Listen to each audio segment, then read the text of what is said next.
Yo, what's up, everybody? It's Expanded Understanding episode, I think number 53, if I put the right number in there. I I might think. have put the right number in there. Nevertheless, it's some episode number, and that doesn't really matter. Yeah. Numbers are made up, anyways. So, nevertheless, I'm Zach. This is Aaron. This is Expanded Understanding.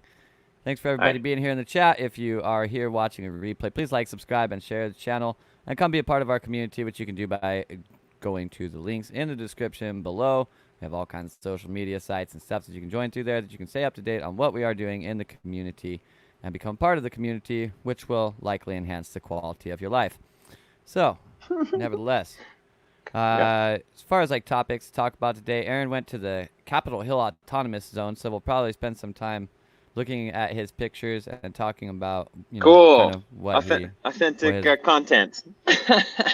First-hand journalism. Except there's no journalism. I just decided I wanted to put my skin suit in the middle of that vibe and just be present. And I took videos and just whatever, man. It was interesting. Yeah, so we'll probably take a look at that, and then whatever we end up talking about because of that. Uh, Hmm. yeah. Anyways, so I mean, we might as well get started on that. How was Sounds it? good. What'd you do? So I was driving by there. I was just getting on the freeway to head north and went the other way. And I kind of forgot about it. And then I saw the streets were blocked off. And I remember like I was getting just in the routine of where I needed to go. And I'm like, well, I don't have to be anywhere right now. Look at all this shit, Aaron. This is super iconic. You're gonna regret it if you don't take pictures. All right.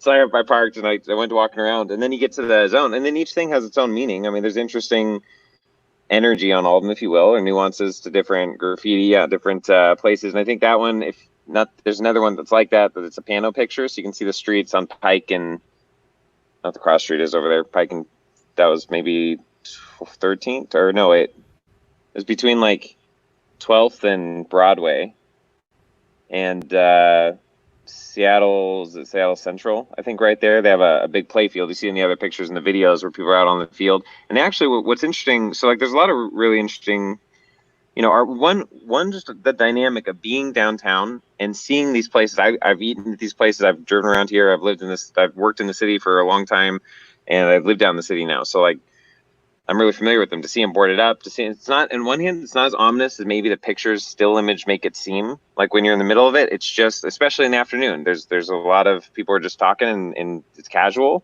I would say on some level of the outsides of it, there's maybe some people a weird vibe, but really people. There's a lot of people taking pictures. Nobody's hassling anybody. No, even inside, like once you go past the yeah, and I try to get closer pictures of that. Though I think they're decently high resolution on Facebook, so if people are interested in actual names and stuff people put up there, because I'm not, I haven't even taken time to go through all of them. And some of this stuff, yeah, I guess we can just go through one picture at a time. Hi, Angela. Oh yeah, and hi, Brittany. Hi, Willow. Hi, everyone in the chat. Hi, Jen. Hi, Sam. Hi, Zach. What's up, man? Let's keep hearing your story. Well, I'm listening. I'm watching the thing. There's I don't know. I don't have a lot of opinions on it. There's nothing like dramatic that was going on. It's really just wanting to get firsthand observation and physically be in the space. I think I've seen one YouTube clip just because I heard about it. I think you told me about it a couple days ago. I didn't even know what was going on. And I looked up one of the first news clips that pulled up on YouTube was a Fox News clip. And look at that picture. Isn't that a cool picture? It's just none of these are filtered, by the way. They're just I tried to get decent pictures for whatever. There's just really good like sunlight and lighting, and some of the graffiti is like super colorful and really well done. In its own right. Um, yeah, and What there's did it and feel you'll like get down it. there, though? I mean, what do you Yeah, think the of the vibe. space? Oh, Yeah, like so okay, what's. let me add in the comment you put on too. So I linked to the guy who lives in there, and he started to do some kind of journaling on the day, like the different days inside C.H.A.Z. And it's the one you put on your Facebook, and I post. And I got to find the actual comment you quoted from one of those days where he talks about that. It's interesting to see people. It's one I guess once the police left. So I wasn't here when the police were trying to fight this. Apparently, when they stopped trying to fight this, they also left the precinct. You'll see in pictures coming up. They actually completely abandoned the 12th precinct, I believe, and so you'll see that coming up in the pictures. But based on the what you posted from that guy inside there, that's when people started to totally calm down. Like everything, people started having conversations, and people were actually. Oh yeah, some of that. That's like a panel picture or video too. Some of those. There's video clips of just um, just whatever's around. But the vibe in general of people though was fine. It was positive. It was you know, it was just fine. People were there. It's interesting. There are a lot of touristy people, right, from the city, like similar to me, just walking around. Lots of people taking pictures and videoing. Other people just hanging out at the fields over there. Lots of little groups of people hanging out. Some, you know, music going, heavy music going. Some, at least some apartments. So this apartment up there has some nice speakers, and I think one of the windows is open. They're playing a bunch of music out on the street. What is interesting, it's a little so in general the vibe is fine, right? As a generality, I get it's daytime too. There's a totally different energy. I don't really have any intention to go down there at night, but I imagine it could be different or more violent or other stuff that happens. But during the day it was interesting. But right here, what the video you're seeing, where they're actually self-policing people in and out of the zone. Now, bikers or local people or people walking through seem to be able to go through the center just fine. Didn't, I mean, uninterrupted, but cars and vehicles that wanted to go through, they had to know who they were or let them in. So they're literally opening and closing these gates to let people in. There is a dude in a later video you'll see wearing an actual bulletproof vest, some local dude, and, you know, doing his part. But they're not. I didn't see any weapons. I didn't see, not to say they do or don't have any. They're just clearly holding that ground. And then this is on the sidewalk, so it's open on the sidewalk for people to walk through. So right there, C.H.A.Z in the C.H.A.Z zone. So just being able to walk through, it was fine, really, and energetically trying engaging that dynamic too. It's a different environment, but it's, I don't know. It's like I'm in a sphere within the dynamic, and I'm able to tune into whatever I want to tune into. And it's just there's a lot of interesting stuff there. There's a lot of interested people. I think there's a lot of people don't know what to think. There's definitely a novelty factor of all this. I mean, yeah, we're coming real close up on the precincts pictures. So it says public tents available all day, every day, providing tents for people. And that's right in front of the precinct too, which is right there. So this is the precinct on, I'm not sure, on 12th. And then it goes around the corner and you'll see more. But that's actually, I don't know if you can zoom in on that. I mean, that's the Seattle Police Department that's all graffitied there. They abandoned, it's my understanding that they were instructed to abandon the precinct, I don't know how many nights ago. So it's not like riots. There's no fires. There's no violence. There's no riots. No damage being done. At least at this point, everybody seems to be cohering. Businesses are open. Restaurants are open. Some are closed, but from their own signs inside the shop, they're shutting down to support the protests. And there's a lot of community engagement. It seems a lot of people are really. I don't know. It almost seems like people are just kind of hanging out. There's definitely some people there with, you know, signs and there's a lot of different masks. Okay, so this is the police precinct too. So it says, trying to make it out. The sun was making it hard to read. This space is now property of the Seattle people. There we go. So, and that's the precinct also. There's see another photo after that. They got the precinct in there. It's all graffitied up and boarded. And so I don't know if there's people in there, you know, like actually holding up there and doing stuff in there. It looked dark and abandoned, but there's people all around. Yeah, there's people. There's a lot of different masks. I don't know if I got any good shots of people with masks on that have different slogans. Like one of them was "Tax Amazon" on the mask. What is this guy doing? I know. Can you zoom in on it? Because I remember taking the picture Not and I was really. trying to think, why is he putting his hand up there? Because I didn't know if he had a phone in his hand at the time. It looks like he Yeah, it's hard does. to tell. He has some Yeah, kind of maybe device in his hand. But he's there's no way he's checking. like taking a picture of the wall. He's like 2 inches away from it. It would I literally know. be like That's what I was thinking. he's got Hold to on, be let me taking a see. picture of himself. What was on the opposite Oh wall yeah. That from actually, there? that's I opposite guess wall. that Yeah, this yeah, is what was on the opposite wall. yeah. It is. Yep. Weird. I'm trying to find that I don't picture on my phone. understand what he was doing. I tried to Well, figure this out earlier well, since already. you I like saw this okay, and I hold was on. like, what is this guy doing? I'm looking at it right now. I'm zoomed way in on the picture on my phone because it's higher res or whatever. The hell is it? It's like a microphone. What the hell is that? Hold on. I don't even know if this will help if I put it up here. Hold on. Let me edit it. Let me do some little micro Photoshop shit. He's got a little wrist strap on his wrist. Yeah, it does have a little wrist strap, doesn't it? Yeah. Okay. This might help be able I to see mean, it better. why is he holding this piece of paper up in front of his face? You know, what does it say? It might have just been a sign. There are a lot of people's signs. Yeah, Oh no, well, I it's a mean, it's like a notepad. It's legal a pad. notepad. Oh, I got you. Yeah. It's just weird what he's doing, right? Like, it looks It is weird. weird. Here. Can you see this? This will zoom in better.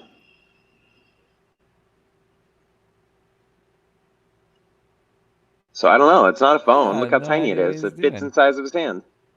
I mean, it could be like a kind, like a little Canon Power Shot kind of camera. Sure. Some of those are fucking tiny.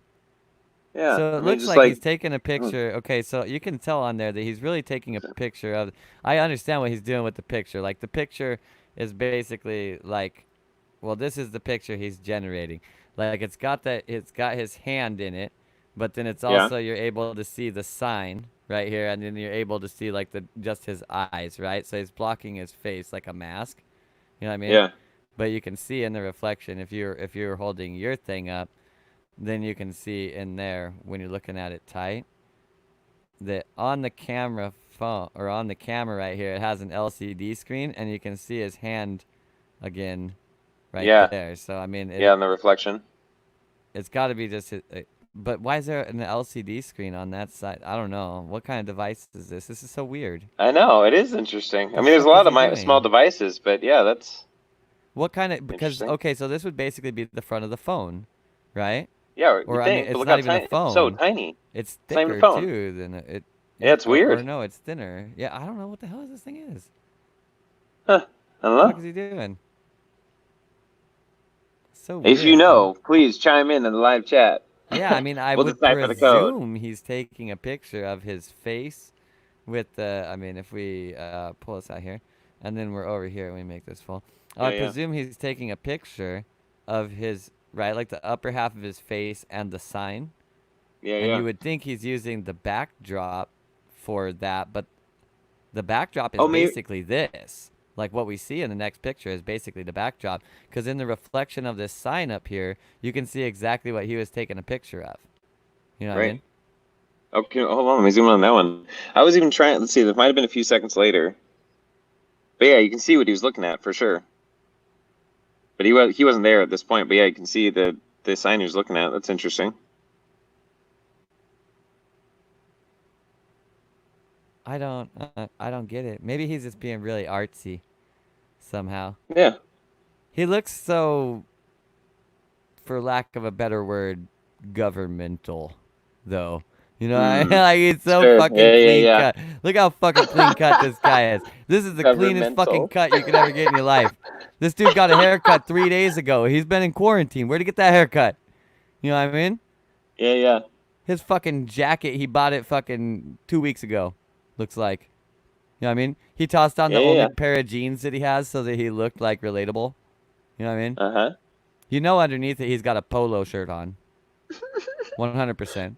Three Because buttons. he was like, yeah, yeah, exactly. Like a Yep. polo that's, Yep. like you go play Three fucking buttons golf only. in. Because he's like, well, I gotta look casual. You know what I mean? Do you think there's that bad at what they do? That still? I feel like that's like you're like pretty I low mean, on I the ain't gonna totem lie, I pole. ain't Like got a whole that's lot of trying to fit in. respect for these guys. So, I mean, I might Well, be. if they I'm operate just like saying. that, I I'm can I'm just understand why. saying. I'm not drawing any conclusions. I'm just saying this dude's Yeah, like. yeah, So this is what the rest of the pictures are like, right? Like we're quick scanning through the pictures, and yeah, even when we like watch a video of people walking around, nobody looks like this dude, yeah. That definitely is a unique right? dude down there. Yeah, yeah, Nobody looks like this dude. They're all normal people. Over here, fucking 2 pictures later, doing weird shit in the alleyway. We got bureaucrat Bill. You know what where I everyone mean? says no cops. Yeah. Right? Like what's going on here, really? Right next to Black Lives Matter, turns the corner to no cops. It's that weird thing going on. He's doing the camera. That's interesting. What if I randomly caught some? I mean, who knows? Like, we may never know. Maybe it's totally irrelevant. Like, who knows or whatever. The point is, like, we're It's paying so attention to weird. something we may never even know, and maybe it is some weird thing. But who knows? It's so Unless you can weird. just dissect it more. Obviously, it's caught your grab, man. So I'm interested to see where it goes. I don't know what the fuck I'm gonna dissect out of this. You know what I mean? No, it's yeah, but it's like I've it's a already thing. It's dissected in it. your I've looked at awareness. all of the things inside of it, right? Like, Oh, what's the device in his hand? The I'm real not talking question to about the me I'm is not talking what's about the written on the picture. legal pad. I know, I Really? know. There's so much going on too that there's all these things I was paying attention to or not or whatever. Like there's just so much going on. So it's funny that like that. Even in the moment, I do remember it being interesting. It just didn't catch enough of my I awareness at would the time to pay more attention to it. I would love to know, but even if this was a social media thing, this dude has like 38 followers on social media, so we're never gonna see it. You know what I mean? Right. This dude has like 38 followers. Yeah, and they're all family. Every single one Yeah. of them. Oh, that's cool. Unity, diversity, freedom. Yeah, this is a Then cool little piece. minus the fuck Whoever 12 did on it is top. actually a significantly better graffiti artist than what they produced here, but they wanted And they're it to be like significantly clean and better than readable and and they're shit. significantly So better and different than the person who wrote fuck 12, clearly. yeah, clearly. Clearly. That guy wrote that a lot of places though, because that can of spray paint is running out. I'll tell you what. Yeah, no Or shit, maybe they man. just picked up a can of spray paint off the ground from one of his other pieces. Nevertheless, This is down now. A yeah. lot of people down there just looking at it, reading it, taking pictures. There's a It should dude be drawing in noted chalk. also, you'll It's a notice good video. almost all of this graffiti on here is actually on the plywood in Yeah, a lot of cases. So yeah, I did see a video last night of where it was kind of people were kind of drawing attention to like the self-policing. Is this going to work out, right? Because some dude right. was graffitiing on a building and then individuals basically were trying to get him to stop. It looked Yeah. like a bit of a tussle kind of transpired, but I don't Yeah. really know. You know what I Well, mean? that's And interesting that's though. kind of the Yeah. problem that you have Get with on this. When you video. got the idea of like self-policing, you run into a Yeah. big problem in that one group of people believes that they have authority, but another group of people doesn't have any reason to actually respect their authority. You know what I Yeah, mean? right. So, not so Right. great. And then I mean, they can become the whole alpha dog wins out thing.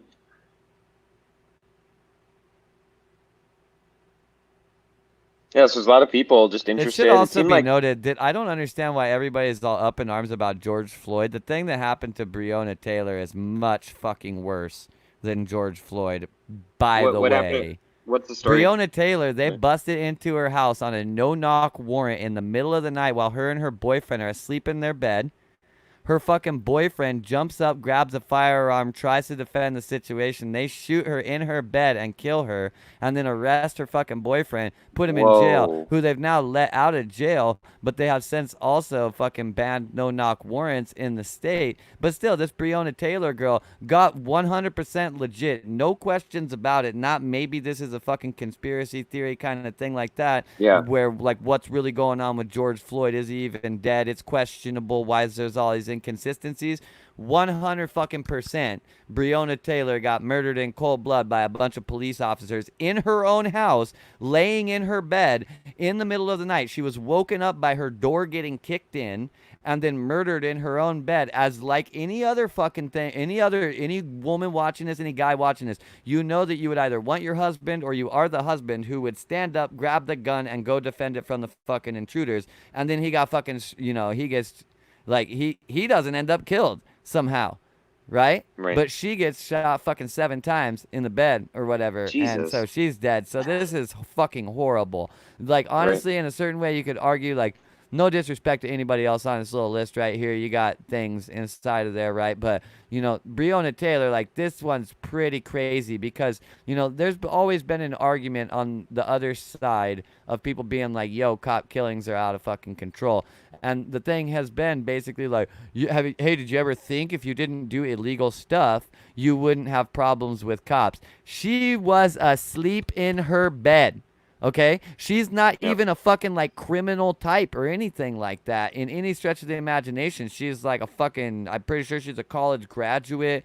The shit that her fucking boyfriend does, it's just like community service stuff, is all this shit that makes him like an ideal citizen and all this What shit. was Like what it's was the narrative that they just need to they were came in just to arrest him, or they thought they were going to find all these drugs, or I mean, like, what They was the came in on a narrative? no-knock warrant for some kind of Right. drug charges and kicked a fucking door in the Some. middle of the night. Yeah. Now, here's the problem with the United States. A long time ago, we passed legislation where an anonymous tip was probable cause for a no-knock warrant to search your house, meaning that if you don't think you can be in this situation because you don't fuck around with that shit or nobody would ever do that, whatever, right? Someone Yeah. completely random could just decide that they want to fuck with you, call the fucking cops and say, yo, they're selling drugs out of this address, click. They're totally allowed to do it anonymous. That's complete reason for them to get a warrant to come to your house and kick your fucking door in with guns drawn and arrest you and hold you on an at least 72-hour investigative hold inside of a Wow. fucking jail. Because nothing. Like you could be the most clean-cut bureaucratic bill on the fucking planet, and they can fucking call the cops with an anonymous drug tip, and the cops can get a fucking warrant issued by a judge based on probable cause, not violating your Fourth Amendment rights because of all these fucking loopholes, kick your fucking door in, and in this case, murder you in your motherfucking bed. So this is a problem. Yeah, a little bit. This is a fucking problem. Never mind fucking George Floyd and all this other shit. I mean, like, no offense to them and no disrespect to anybody's life, right? I think Black Lives Matter. I think human lives matter. I think life matters. And I'm not trying to take anything away from any movement when I say that. I think all life matters, so I support any movement that's about life mattering. But at the same time, like, I'm also a very skeptical individual. Nevertheless, not to take anything away from any other movement. Why the Yeah. fuck are we so focused on him when this shit just happened to her? Because her shit is honestly even more fucked up Yeah. than his shit. It's Well, so it's crazy to right. me. Whatever the current spark, and there's a lot to it and all the dynamics, but yeah, like, the fact that it's bringing up other names like that, other people know, and that's And that good. shit was recent. That shit wasn't like a long time ago. This was like super recent. I mean, a couple months at most. Like, I'm literally searching just for Breonna Taylor win. It Yeah. says, yeah, March 13th, 2020. A 26-year-old African-American emergency medical technician, she's a fucking EMT, by the way, a paramedic, was fatally shot by Louisville Metro Police Department officers on March 13th, 2020. 3 LMPD officers executing a no-knock search warrant entered her apartment in Louisville, Kentucky. Gunfire was exchanged between Taylor's boyfriend, Kenneth Walker, and the officers. Walker said he believed that the officers were intruders. The LMPD officers fired over 20 shots. Taylor was shot 8 times, and LMPD Sergeant Jonathan Mattingly was injured by gunfire. Another police officer and an LMPD lieutenant were on the scene when the warrant was executed. The LMPD investigation was searching for 2 people who were already in police custody and suspected of selling controlled substances from a drug house more than 10 miles away.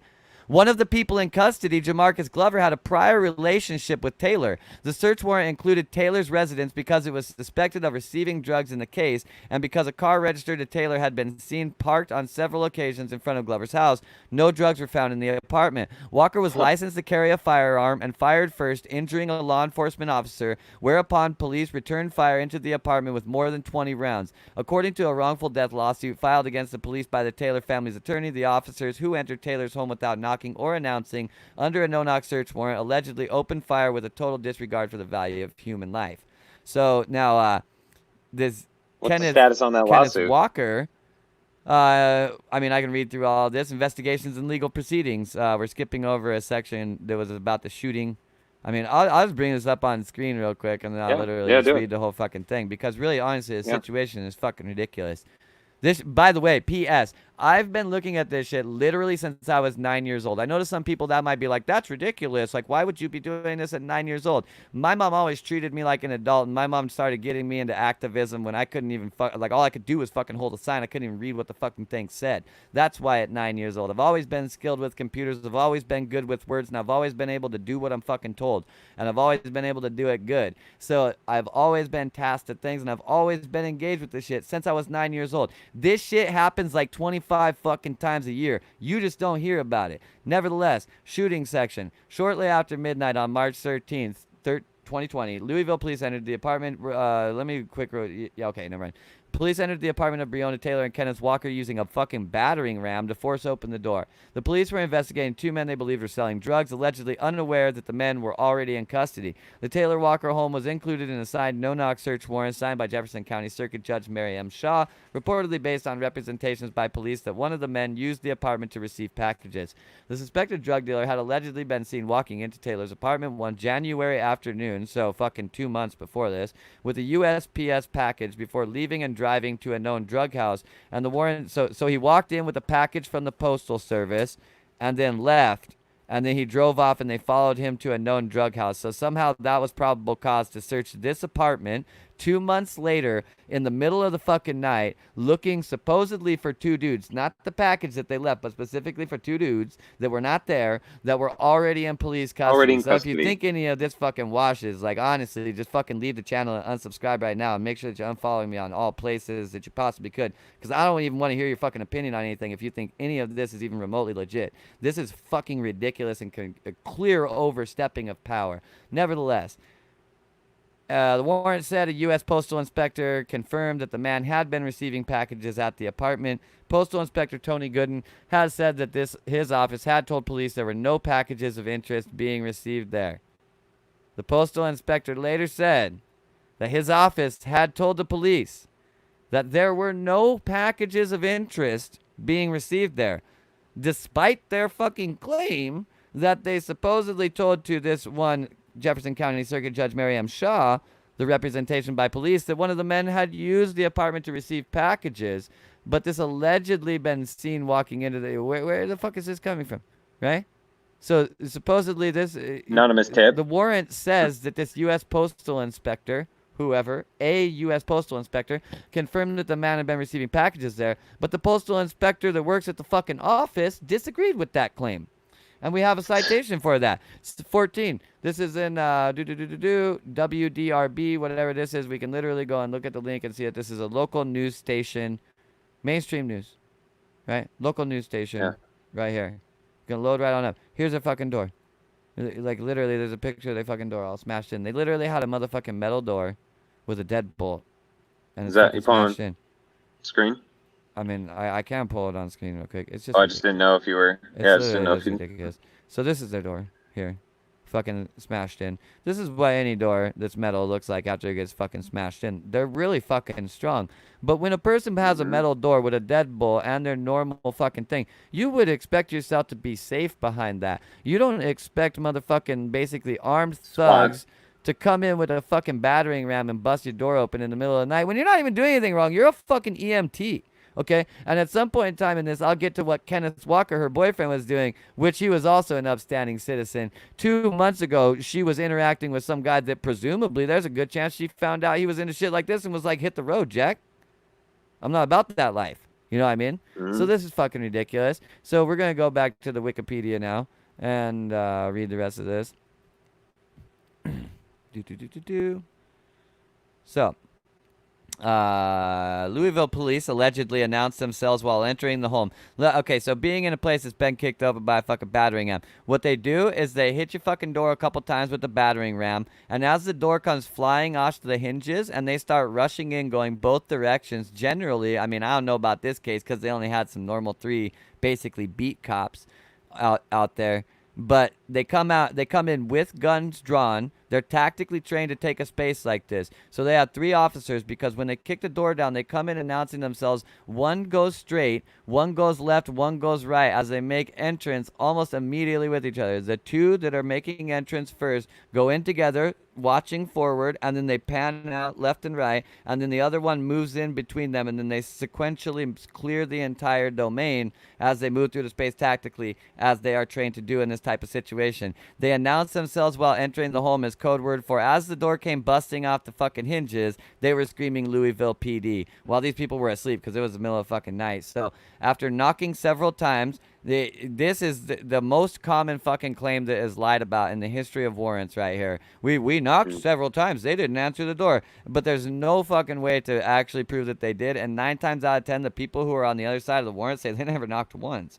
So, and saying they were Louisville police officers with a search warrant. Neighbors and Taylor's family dispute this, saying there was no announcement, what do you know, and that Walker and Taylor believe someone was breaking in, causing Walker to act in self-defense. Walker said in his police interrogation that Taylor yelled multiple times, "Who is it?" after hearing a loud bang at the door, but received no answer, and that he then armed himself. Walker, a licensed firearm carrier, shot first, striking a police officer in the leg. Mind you, this is in the middle of the night, shortly after midnight, okay? It's a fucking dark house that they're sleeping in the fucking bedroom, right? So he looks out there. He sees fucking basically armed men, 3 of them, in the fucking dark. He doesn't have a chance to identify them as police officers. Not in a moment where you're drawn down, pretty sure you got an intruder in your house. You don't fucking take that kind of time. A licensed firearm carrier who's just a normal fucking citizen isn't expected to have this kind of discretion. They're not actually trained for that kind of discretion in any capacity. Nevertheless, shot first, striking a police officer in the leg, which, by the way, him to shoot on these people, if he did this in Texas, this motherfucker would be out of jail so goddamn fast.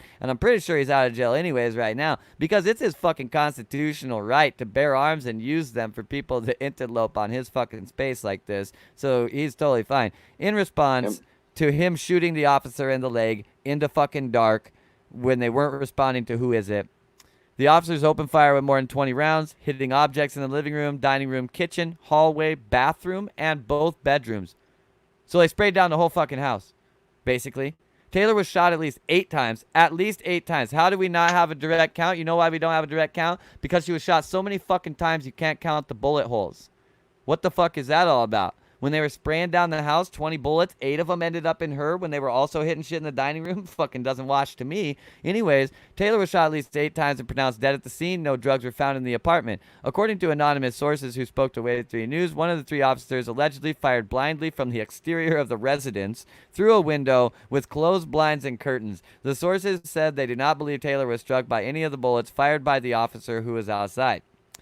Investigations and legal proceedings. All 3 officers involved in the shooting were placed on administrative reassignment. Reassignment, okay? So they just literally got put in a different place. Pending the, Gotta take the heat off them. pending the outcome of an investigation. The police filed an incident report that was nearly entirely blank. The report stated that Taylor had no injuries, even though she died from gunshot wounds. It also stated that no forced entry occurred, even though the officers had used a battering ram. As you saw the fucking door yourself, you can tell me whether or not any forced entry took place. The police department said that technical errors led to a malformed report.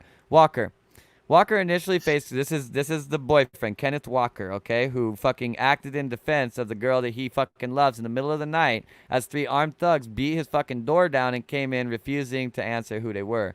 Walker initially faced criminal charges of first-degree assault and attempted murder of a police officer. The LMPD officers said they announced themselves before entering the home and were immediately met with gunfire from Walker. According to their statement, Walker discharged his firearm first, injuring an officer. Walker's lawyer said Walker thought that someone was entering the residence illegal and that Walker acted only in self-defense. The 911 calls were later released to the public, with Walker recorded telling the 911 operator, "Someone kicked in the door and shot my girlfriend." That's what I said on a 911 call.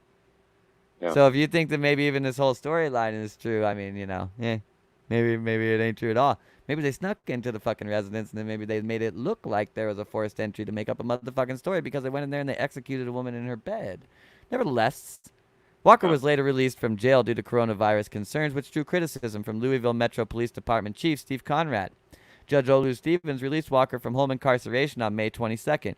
Commonwealth's attorney Tom Wine moved to dismiss all charges against Walker in late May. The case could be presented to a grand jury again after reviewing the results of the FBI's and the Kentucky Attorney General's office investigations. Wine dropped the charges because the officers never mentioned Taylor by name to the grand jury or that they shot her. They just forgot to mention this part. They just forgot, guys. I mean, that's common, right? You just bust into a fucking house in the middle of the night, you shoot a girl 8 times while she's in bed, fucking sleep. And you just, forget to bring that up in court when you're talking about why you have her fucking boyfriend in custody. You just forget. That's feasible. Walker's close friends said that his job was to protect Taylor at any cost. Rob Eggert, an attorney representing Walker, released a statement saying he just wanted to resume his life. At the same time, his attorney said that he could be charged again later as more facts come out of the shooting. Taylor's family. On May 15th, Taylor's family filed a wrongful death lawsuit. It states that Taylor and Walker were sleeping in their bedroom before the incident happened and that the police officers were in unmarked vehicles. None of the officers were wearing body cameras, as all 3 were plainclothes narcotic officers. Taylor and Walker thought their home had been broken into by criminals and that they were in significant imminent danger. The lawsuit alleges that the officers then entered Breonna's home without knocking and without announcing themselves as police officers. The defendants then proceeded to spray gunfire into the residence with a total disregard for the value of human life. FBI. The Federal Bureau of Investigation Louisville's office announced it had opened an investigation on May 21st. It should be noted that he was let off of house arrest on May 22nd. Robert Brown, special agent in charge of the office, said the FBI will collect all available facts and evidence and will ensure that the investigation is conducted in a fair, thorough, and impartial manner. On May 14th, photos were released to the public in the Courier-Journal by Sam Aguiar, an attorney representing Taylor's family. The photos show bullet damage in their apartment and the apartment next door. So if you think this can't happen to you, well, just hope it doesn't fucking happen next door to you. On May 21st, after intense local and national criticism, Did you hear about how intense all of this was? Because this is the first time that all of you guys are hearing about this, because I didn't really want to talk about this. So they were busy telling you about coronavirus, and I needed to fucking wear a mask for something that's no more dangerous than the fucking common cold, because they're trying to sell you a fucking vaccine and push you into martial law and take away all of your fucking liberated freedoms that you're guaranteed by constitutional law. And I recommend you don't let them do that shit for a fucking second. Nevertheless, after intense local and national criticism, according to this article, it clearly wasn't that intense, for the department's handling of the case, Police Chief Steve Conran announced his retirement, effective June 30th. The LMPD has also announced that it will require all sworn officers to wear body cameras and will change how it carries out search warrants. On May 27th, the LMPD said it had received multiple death threats like all cops need to die and kill pigs, while officers were responding to a 911 call near Taylor's apartment on May 20th. Multiple people threw pieces of concrete at them and then ran away. No officers were injured. Louisville Mayor Greg Fisher indefinitely suspended the use of no-knock warrants on May 29th. Police Chief Conrad was fired on June 1st after the fatal shooting of black business owner David McCaddy, which happened in his own fucking town, while they're still doing this thing. So we can dig into that one too, because I'm sure this was really just fucking great. You know what I mean? Because the body cams of the police involved were deactivated during the shooting. That's what it's saying right at the top of the article. And McCaddy, this guy's a good dude. He was like good for the community. He ran a barbecue stand known as Yaya's Barbecue Shack that was known in the, well, we'll talk, I'm going to read the rest of this other thing first. He ran a fucking barbecue stand known as Yaya's Barbecue Shack that was known as basically like the community meeting fucking point for everything. So we can get into that one too, but this was another good dude from the community, a black EMT, and a guy who was basically, well, he was the kid of the guy who runs this, if I remember correctly. We'll get into it if we want to get into it after this.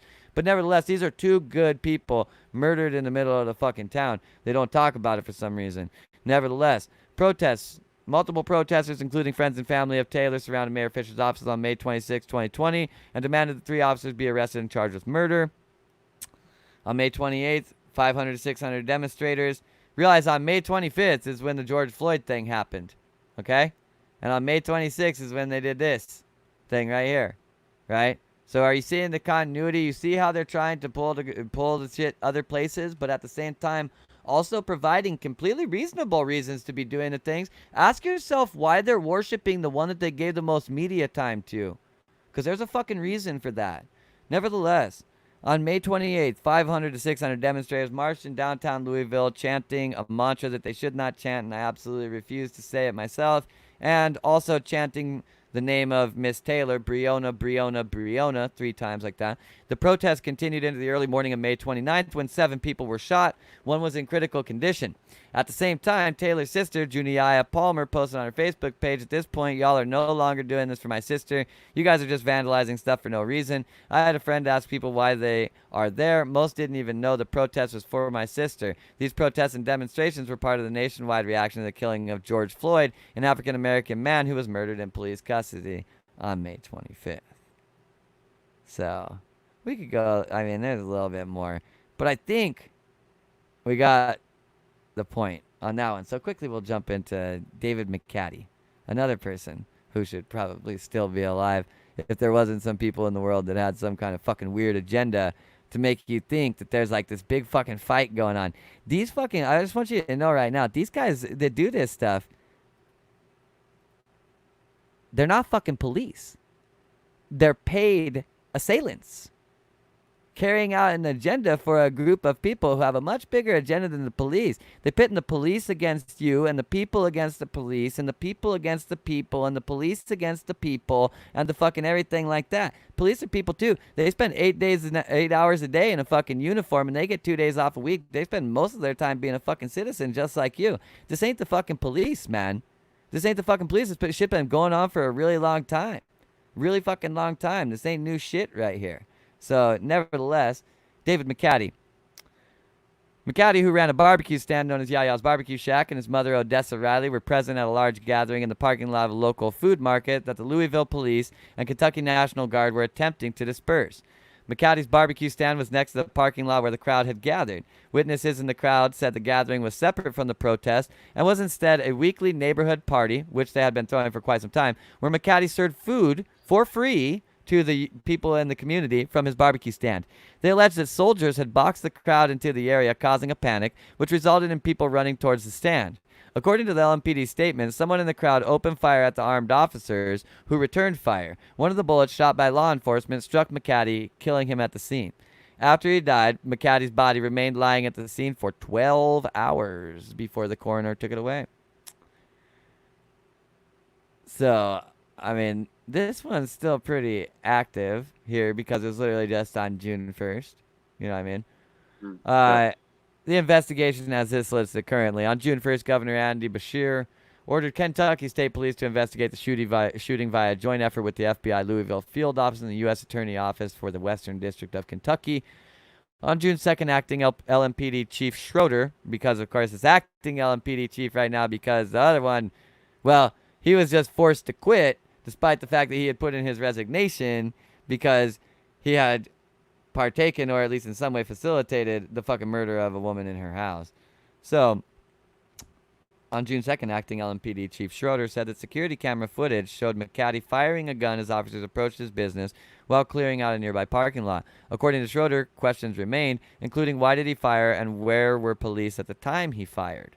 Surveillance video and a bystander video showed police firing at least 2 pepper balls from outside McCaddy's restaurant toward his relatives and him. One hit a bottle on an outdoor table and the other hit the doorway, almost hitting McCaddy's niece in the head. According to the police, their policy is to shoot balls into the ground in front of the crowd. In response, McCaddy grabbed his gun and appears to have fired. The Guardian wrote that the video shows that McCaddy raises his arm in the air, which is a motion consistent with firing a warning shot. On June 9th, the governor's office said that lab tests from the case concluded that McCaddy was killed from a single gunshot by a National Guard soldier.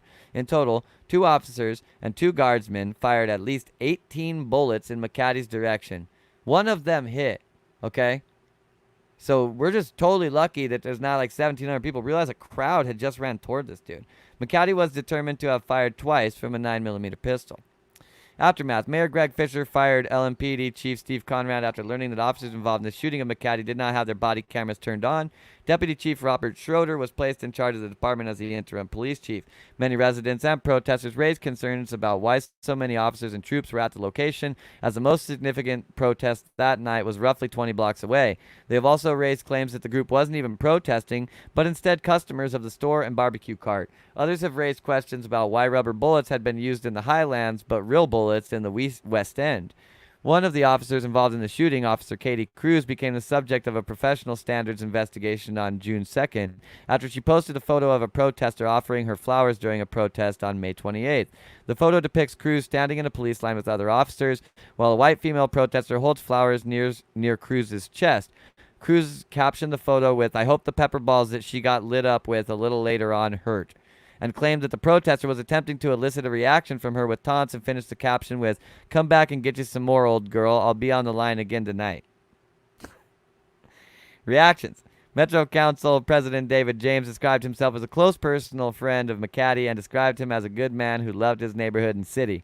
McCaddy's mother told reporters that he was known by the policemen and the community and that he had fed all the policemen and would join them for discussions while they ate. Space Jesus, remind me, doesn't it say something about sinning against people that you broke bread with in fucking the Bible or something? You mean about sinning against them while they're breaking bread? Well, that's a whole other thing, especially if Or they're just having a free barbecue. After you have also, they have given you food, they have fed you, accepted you into their household, supported you, taken care of you, given you their resources. You gotta be fucking kidding me, guys. You know that like literally a raging pack of monkeys could do better governing this thing than this, right? You know that, right? Like, that's the reality of the situation at this point. This is a fucking joke. You know what I mean? So, nevertheless, you know, this is not to bring a bunch of negativity. This is to bring questions and fucking critical thinking to the concept of recognize like what you're actually protesting for. And recognize, like, ask yourself the question about why is everything mobilized behind these specific kinds of things when it's not the people versus the police. I know these and they look like the police in many ways. There's a fucking reason for that. There's a reason for that. Yeah. So It's really just ridiculous, man. Like we need some kind of position that we can live in where we don't have to worry about, getting fucking shot because we're surrounded by basically a fucking military group when we're just trying to have a fucking community party to bring our community together in a time of fucking separation because somebody literally I could play a thing from fucking Fox News. We got a guy named Tucker Carlson that fucking against all odds. I mean, having said that, maybe the QAnon group is real. And they said not too long ago, operators activate, and I expected to see something that's actually happening. Well, we got a guy named Tucker Carlson right in the middle of mainstream news. Got himself a nice little period of time on Fox News where he gets to talk all by himself. I play it on here, but we get called down for copyright shit. Nevertheless, I can give you a link to it where even Yeah, on please do. mainstream news, even on Fox News, it gets called out clearly as an orchestrated motherfucking hoax, the entire coronavirus thing. Mainstream news. You don't have to believe me. Go watch fucking Fox. If you don't believe me or think for yourself, then you probably watch Fox. So just go watch Fox, man. They talk about it right on there. This entire thing is ridiculous. This guy's trying to have a fucking barbecue to bring people together. He gets surrounded by effectively a fucking military who starts shooting at them. He fires warning shots, which really a good chance in this case, because I try to put myself in the situation. He probably shot shots in the air to ensure that everybody else got the fuck out of there, because that's probably what's going to happen. And if you've ever spent any time in the hood, that's what fucking happens. If you're just standing around trying to have a good time and all of a sudden you hear a pop, pop, pop, pop, motherfuckers drop to the floor, take cover, or get the fuck out of there. They've already been through that situation before. They know what to do. So another person's already going to know, somebody who's especially like a pillar of the community, is going to know what the response is. And he's already literally had these people shoot at him one of the fucking bullets. It's a pepper ball. How the fuck does he know that? They come out of the same gun and everything, right? Like, they out of nowhere, a bunch of fucking armed guys. The fucking military is surrounding him, for fuck's sake, right? Like, ridiculous. And like, realize this isn't just like protests that they're having in the other place, right? They're fucking rioting in the other place.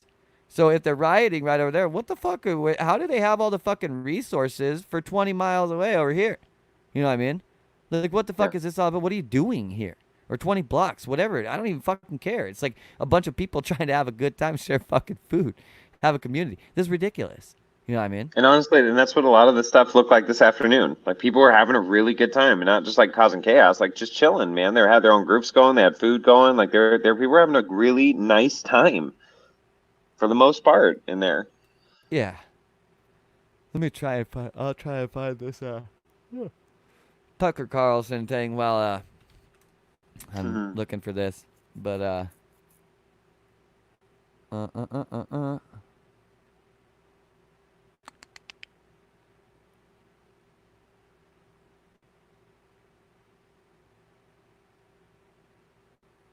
All right, yes, here we are. Our leaders used a health emergency to subvert democracy.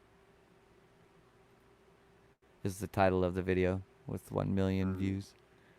How many days? It's recent then. Right, if he's just on Fox News? June 10th. Wow. Cool. Yeah, he's getting... I mean, this one has less views than other things that he does. Well, still. His thing that was 1 day ago is 2.6 million views right now. What is it? What's the title? I've never even heard of the guy. The world welcomes its newest country. He's talking about Capitol Hill. That's right. I heard that. Yeah, I saw that headline or something. So he's got good stuff to say. I haven't heard anything from him.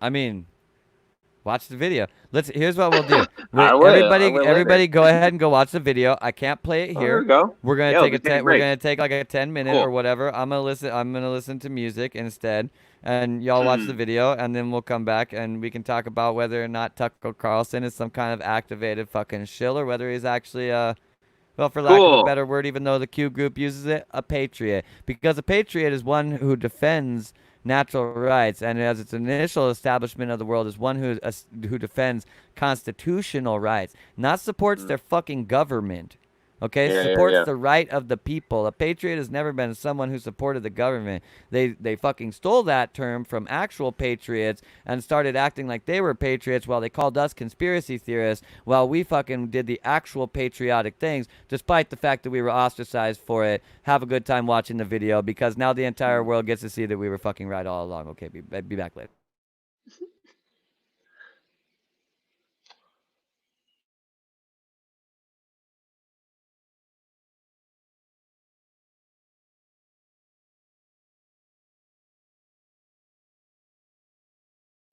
I'm gonna play music, so mute this stream.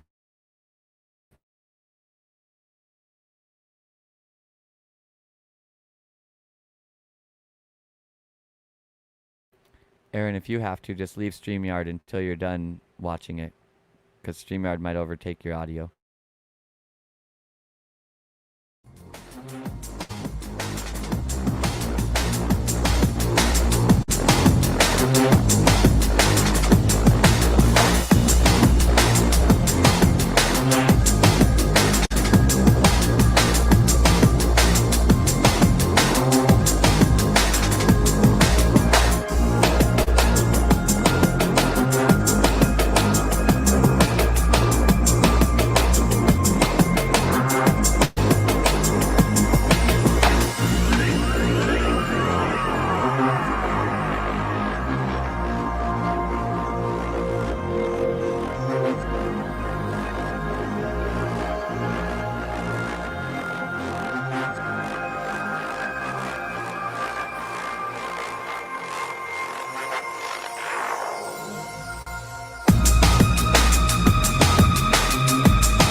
All right, so that's probably long enough. And since when I started talking again, it was 9:11 p.m. I feel like that's a pretty apt time to bring it back Awesome. in this situation.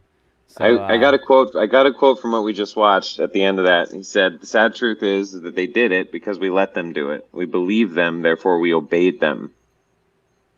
yes, question everything. Yeah. there's uh there's an old company named Obey that very much so has been like trying to push this concept to people through stickers and shit. It's like a meme movement, really. But a lot of their things are about like questioning everything and stuff like that. Because this is really the thing right here. Like, these people can sell a real fucking good story, but they, And clearly they can flip the script real easy and nobody questions anything. yeah, unfortunately, that happens to be the case that we're engaging with. I mean, for instance, which one is it? I think it's this one. Nope, that's the wrong one. That's Capitol Hill. That's where we left from. Yeah, I got Maybe lots it's of this one. Oh no, okay, I there's see still it's more reordering it. All right, cool. just for the eventual continuity of the whole thing. There's definitely still more photos and videos there of that I took, including what their demands were. It's on a public sign and where their demands have and haven't been met. So this is from the scene of the George Floyd killing from the video that was the majorly propagated one. That was the Hmm. like on-scene footage. Now, it's hard to see in this video, but you can, or in this picture, Wow. you can see in the middle of it here this 99 cents on this sign right here, and over here you can see this 99 cents, and the other one says $1.89. Now, the problem is that the gas prices the days that George Floyd supposedly died here were $2.79 at that gas station. Huh. What happened? When did the video come from? They just decided to go in there and just change the numbers on the gas prices from behind. And now, you know how much we like synchronicity and things like that. There just so happened to be a Right. fucking bus driving by in this video that said, "Open your eyes to a credit union." And then a fucking bench in the back that says, "This isn't a race." Now, also on top of it, Wow. if you watch the video closely enough, okay, so in this left pane here, you can see that there's an ambulance there. It should be noted that that ambulance was staffed by two guys that were basically in sheriff's uniforms. They weren't even EMTs. So that's pretty interesting. And if you know anything about being an EMT, if a person is basically incapacitated on the scene upon arriving, before you ever load them into the vehicle, you definitely try to resuscitate them, right? This is not done at all. If you watch the video, they literally came over and just like picked the dude up, put him on the stretcher. Now, if you watch the video even closer, you'll realize that magically, somehow, when he was placed upon the stretcher and then lifted up, the man no longer had any legs. How did that happen? Really? That's correct. You can't see it inside of this. I'm still looking for the video while I'm talking about this because there. I mean, it's the widely propagated George Floyd video. You know what I I mean? really no, I really appreciate coalescing this into this dialogue because there's stuff I just not putting in my awareness, and I know that you've had a lifetime of doing this. I can't tell you how much I value the just your whole dialogue and this whole thing. I think a lot of other people do too. So it's, they if now here's the thing, these people are really good at what they're doing. Why'd they do such a bad job? That's the real Right. question to ask, in my opinion. Well, that is okay. What are your thoughts on that? Because please tell me. Well, so there's basically like two ways to go about that, and I'm just approaching this logically. As far as Hmm. I can see, there's two ways to go about that, which is pretty much that for some reason we're going to believe that they like didn't have the resources or something like that, right? Okay. So they just Right. went Which went seems ahead and implausible if they're going to make that big of a thing over it, but I mean, who are these okay. people? These people are supposedly like it's they, right? It's like this some global elite Apparently, or yeah. something like that. They're fucking pulling the strings on the whole world. I'm pretty sure they got a Yeah. lot of resources. They got more than Right. me. No shit. You know what I Right. mean? So I mean, to set that up there's with non-EMPs coming that out of the ambulance and all those other dynamics, I mean, it that just one seems seems odd. unlikely. But Yeah. however, maybe they are actually juggling so many plates that they are, regardless of the size of their resources, devoid on resources. Plausible, perhaps. Likely, probably not. But then the other option is the much more maleficent one, which is that they want to get caught. Why would they What? want to get caught? That's the real question to ask. Then, if your posture, if you're looking at that, it doesn't make any sense unless in the terms of if you think that getting caught doing this is something that they wouldn't want to do, right? But if it Right. is something that they want to do, and that leads us to our very interesting piece of evidence that comes next, we know that all of these things tie into the Masonic Brotherhood. So here's an interesting image. Make sure I go to the right page here. I think it's this one. No, it should be this one now. Okay. So here, we see a variety of pictures that came from the George Floyd situation on the left. And on the right, we see a variety of rituals that come from a Masonic handbook. So it should also be noted that on the chest of one George Floyd was a double-headed eagle with the banner above it that said Ordo Ab Chao, which is On a tattoo the on his chest? motto of the Masons. And in addition to that, there's also strong reason to believe that George Floyd himself was a 33rd degree Mason. So why these? Why do they want to get caught? Well, if it's a purposeful ritual, they kind of Mhm. need to be seen, right? Yeah. But now we Yeah. go to Yeah. the gas prices, right? When did Mhm. this really happen, right? When did this happen? When was gas actually $1.89 at that place, right? Like, was Right. this even now, or is this just when it hits all of the media streams because it generates something worthwhile, right? Right. Right. Yeah. Yeah. So why so sketchy? Now in situations like this, we obviously like so these guys are like pulling off an act, right? So one thing that we've commonly looked at inside these situations is do the people who are engaged in it or who we think they are have any acting experience? Funny thing about this situation is that George Floyd is a known porn star. So he does have some level of acting experience. That's kind of weird. George Floyd has also been in jail for a large amount of drug charges. He has a whole lot of things that he could, well, benefit from playing along. Okay? Yeah.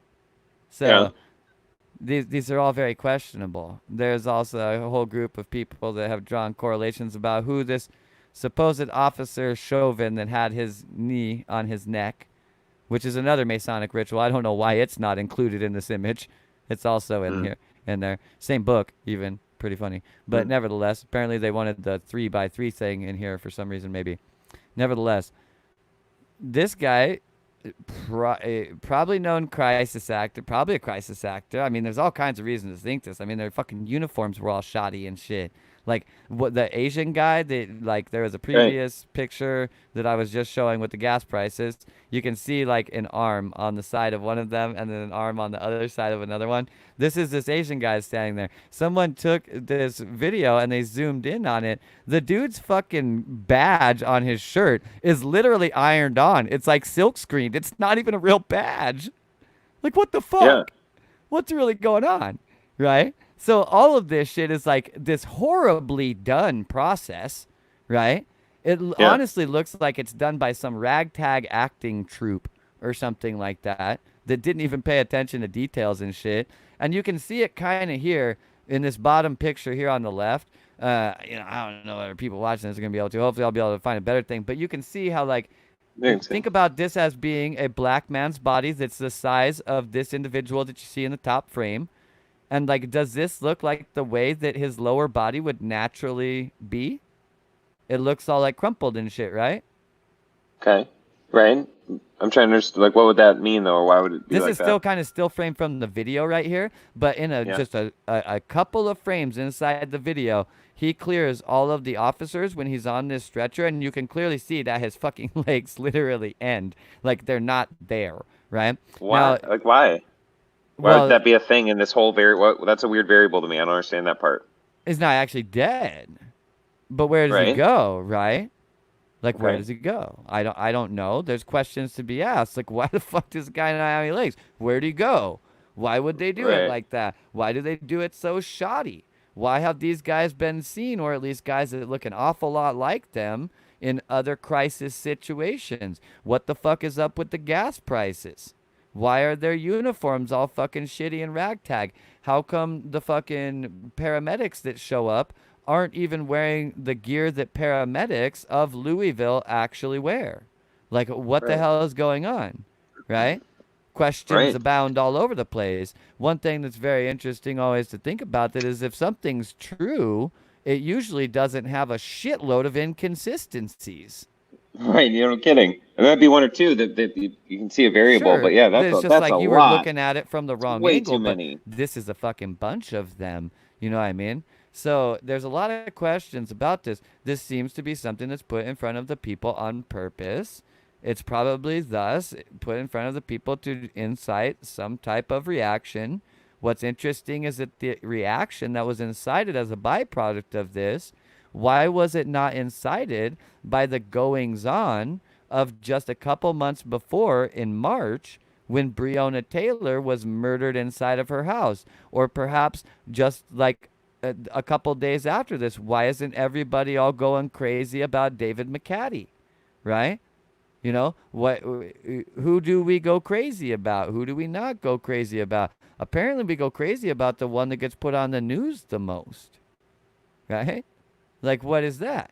Yeah. If that's the situation for your life, know that the news is fucking controlling you. Like, that's the reality of the situation. You care about what's put in front of your face, and that really is pretty much the case, you know? Right. Yeah, and this 99 cents for gas, let's be critical and recognize that that is the diesel price, so it is always cheaper than unleaded gasoline.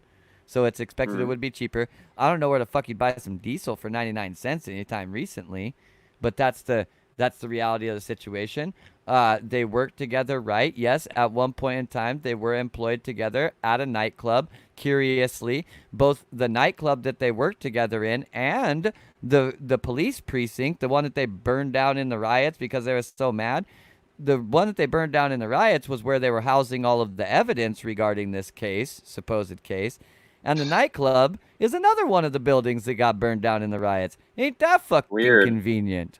You know what I Kind of mean? like Building 7 and a bunch of other buildings that disappeared nobody hears about. Kind of like the same way these motherfuckers been hiding information for a very long time. They burn it down. That's what they Yeah, no always shit. do. It's the best way to do it. And it's Library of Alexandria, and like just continues and on. and if you want to go further, there's the whole like, you know, if you take the time to look into this goes weird real quick, the whole idea of like alchemy, the hieroglyphic monad, basically going down this realm of it's fucking magic for lack of a better word. Putting fire to something has a whole lot of various different effects, let's just say. And there's a good reason to put it into the fire, especially if it's already a purposeful esoteric ritual. It takes the thing and through the power of that fire expresses it out into a vapor that merges fire with air. Okay? This is like a fucking huge deal if we're talking like witchcraft and shit. And that's part of the fucking reason why I do it that way. Okay? Right. So, nevertheless, the point is that like there's a lot of fucking inconsistencies about this, and there's a lot of other shit that people could get ramped up about if they were wanting to get ramped up about something that is really honestly like it's a problem, right? It's a legitimate problem. Another Yeah. one that I think it was Brittany that sent this to me.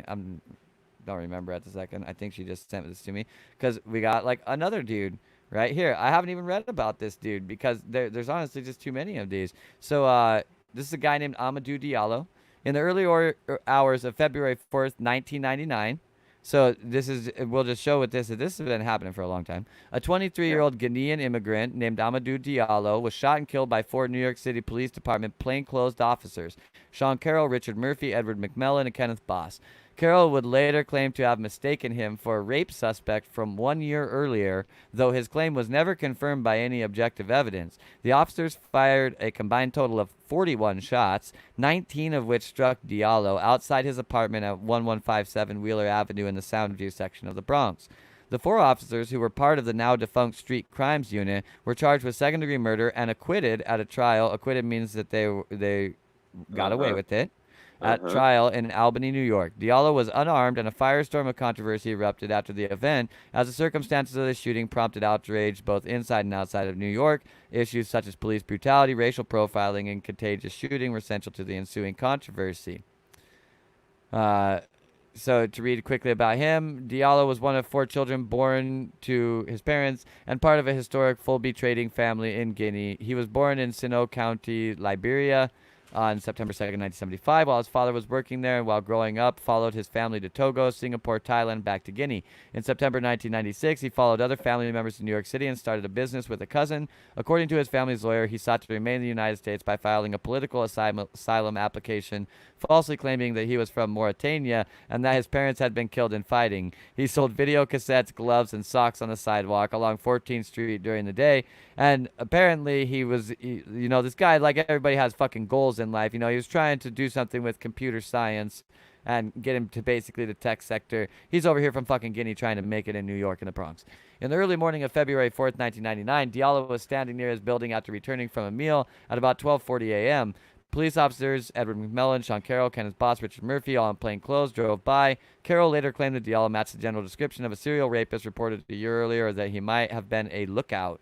2 officers later claimed that, and this is a quote of theirs, Diallo ran up the outside steps toward his apartment house doorway at their approach, ignoring their orders to stop and show his hands. The porch light bulb was out, and Diallo was backlit by the inside vestibule light, showing only a silhouette.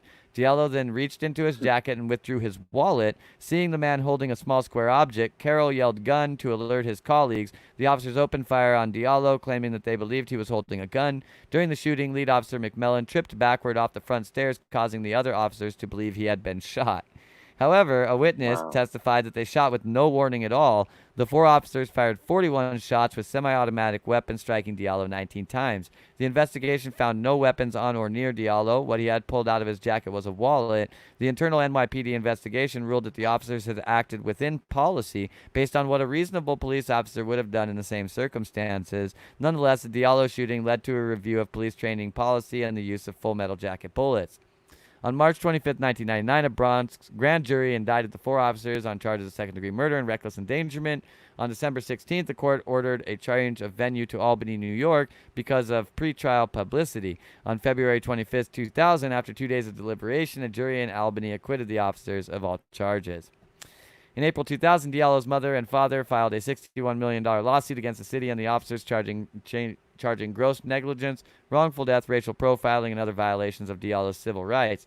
In March 2004, they accepted a $3 million settlement, one of the largest in the city of New York, for a single man with no dependents under New York State's wrongful death law, which limits damages to pecuniary loss by the deceased person's next of kin.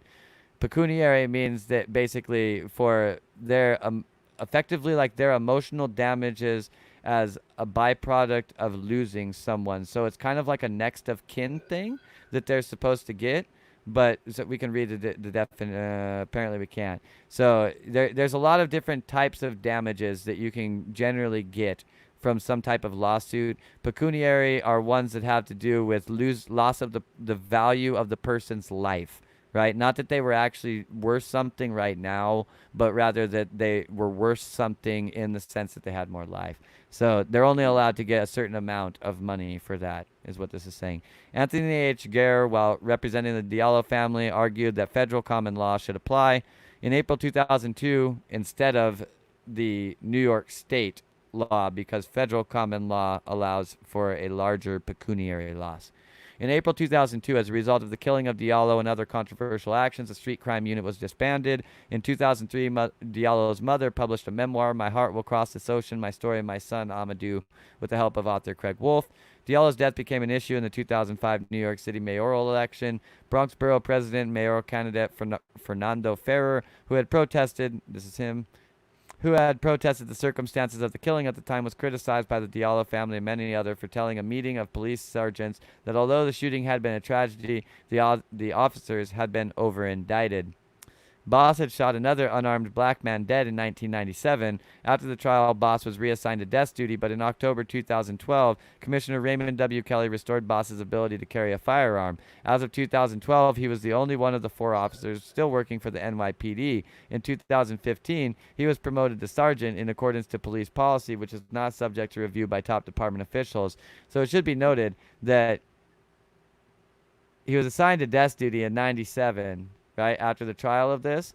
And not until 2012 did he restore his ability to carry a firearm. But he's engaged in a situation where they fired 41 shots.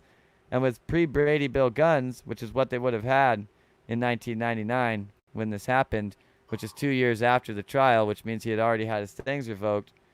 If they're using post Brady Bill guns, then they have a maximum of 10 bullets in the clip. And even still, even if they had pre-banned guns, they use Glocks anyways. They're like 12 maximum. The amount of bullets that are included here insinuates that 4 firearms were fired in the situation, and likely all of them unloaded, which means this plainclothes officer who was not actually allowed to carry a gun was carrying a fucking gun and shooting at people. Nevertheless, so these things they've been happening over time for a long time. It's not really a good deal, you know. And these events get leveraged by all kinds of sides. But as the people, what's important to realize is that, like, we as the people, ask yourself seriously in that situation, if you for some reason needed to stop this individual, would you act like that? Is that what you would do as soon as he pulled out some wallet or something? You would just blaze him down? Is that what you would do? Right? Well, Like, the presumption I think for the wanting to assume the best about humanity, right, is that they must have had some legitimate reason or something that they felt was legitimate. If these are normal people, which we're also proposing here, they're not normal officers. A lot of these are plainclothes officers. They're maybe coming in from some other and just ironed on badge and all that shit. And this isn't the only thing. I mean, this is you know this better than I have, but I've gotten in the realms where everything you're saying makes logical sense to me, very much so, in the way you're presenting it.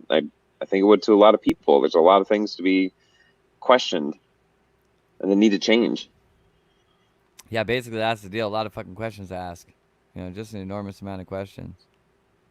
So, There's if we go with the pictures of C.H.A.Z, they've got there's some more in there that are interesting.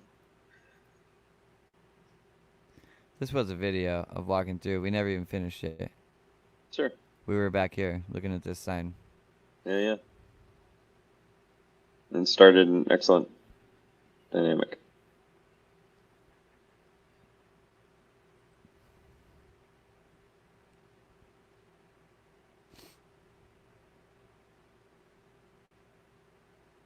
It was It's funny in the really middle. so interesting to me that so many people are even wearing masks in this situation.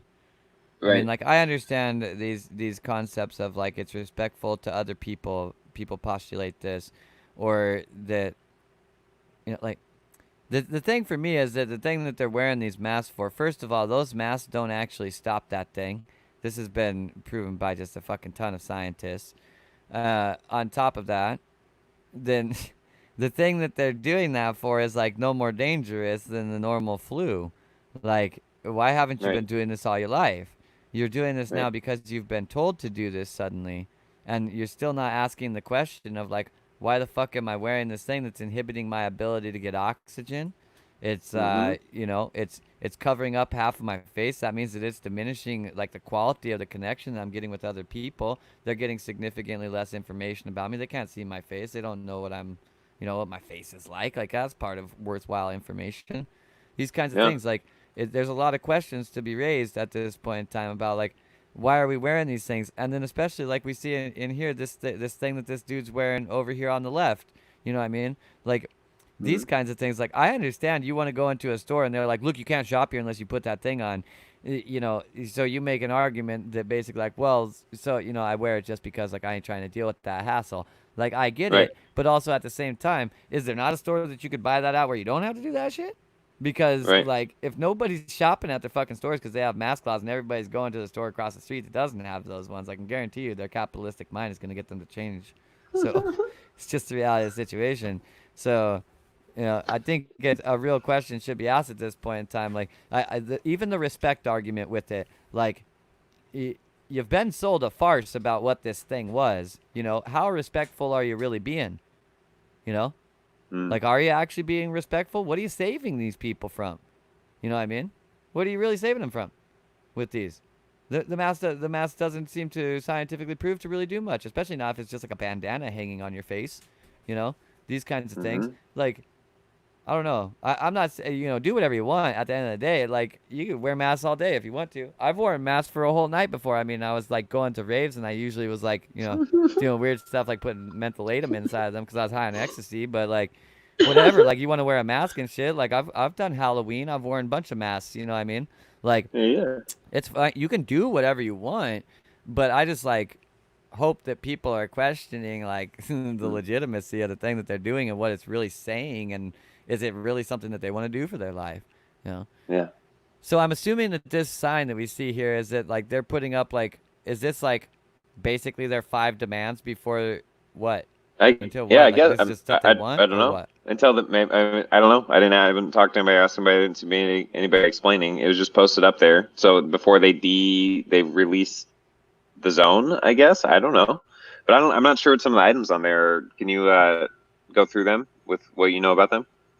I mean, display your badge number seems like a really weird one to have Yeah, on there. Because, like, I don't get it. But they're gonna retrofit every cop's badge to have the badge number right on it, well, or I what? think the What's the case? one thing I've picked What are up they on asking certain for, really? headlines. Well, just that on certain headlines I picked up where certain police departments were being allowed to wear these bands on their badges, that a black band that covers their badge number for the sake of grieving or something. Literally, it's a band that covers their badge number for the sake of grieving. And so that was an issue. Like, excuse me, you're not grieving. Take that off your That doesn't badge make number any while you're out sense. doing Okay. protests. Yeah, Yeah, I mean, if that, that's the that's case, like, yeah, that's ridiculous. Like, there's no reason right, for them to ever have their badge number covered. Like, why couldn't they wear a right, strap around their arm or something? So right, that's ridiculous. I couldn't agree with right. that more.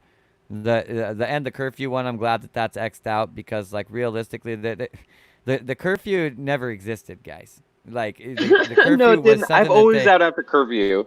exactly they asked you to do that. Some businesses listened to it, and really the only implication it would have on your life is that you couldn't go and shop somewhere. There was never any actual curfew, so that thing like that's not real.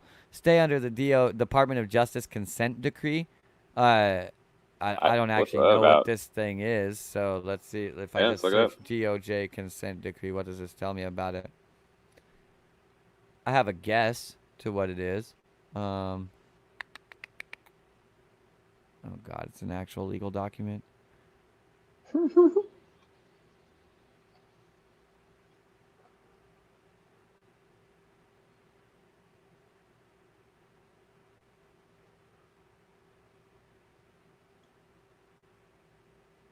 Oh my God, I got to get a Reader's Digest version of this.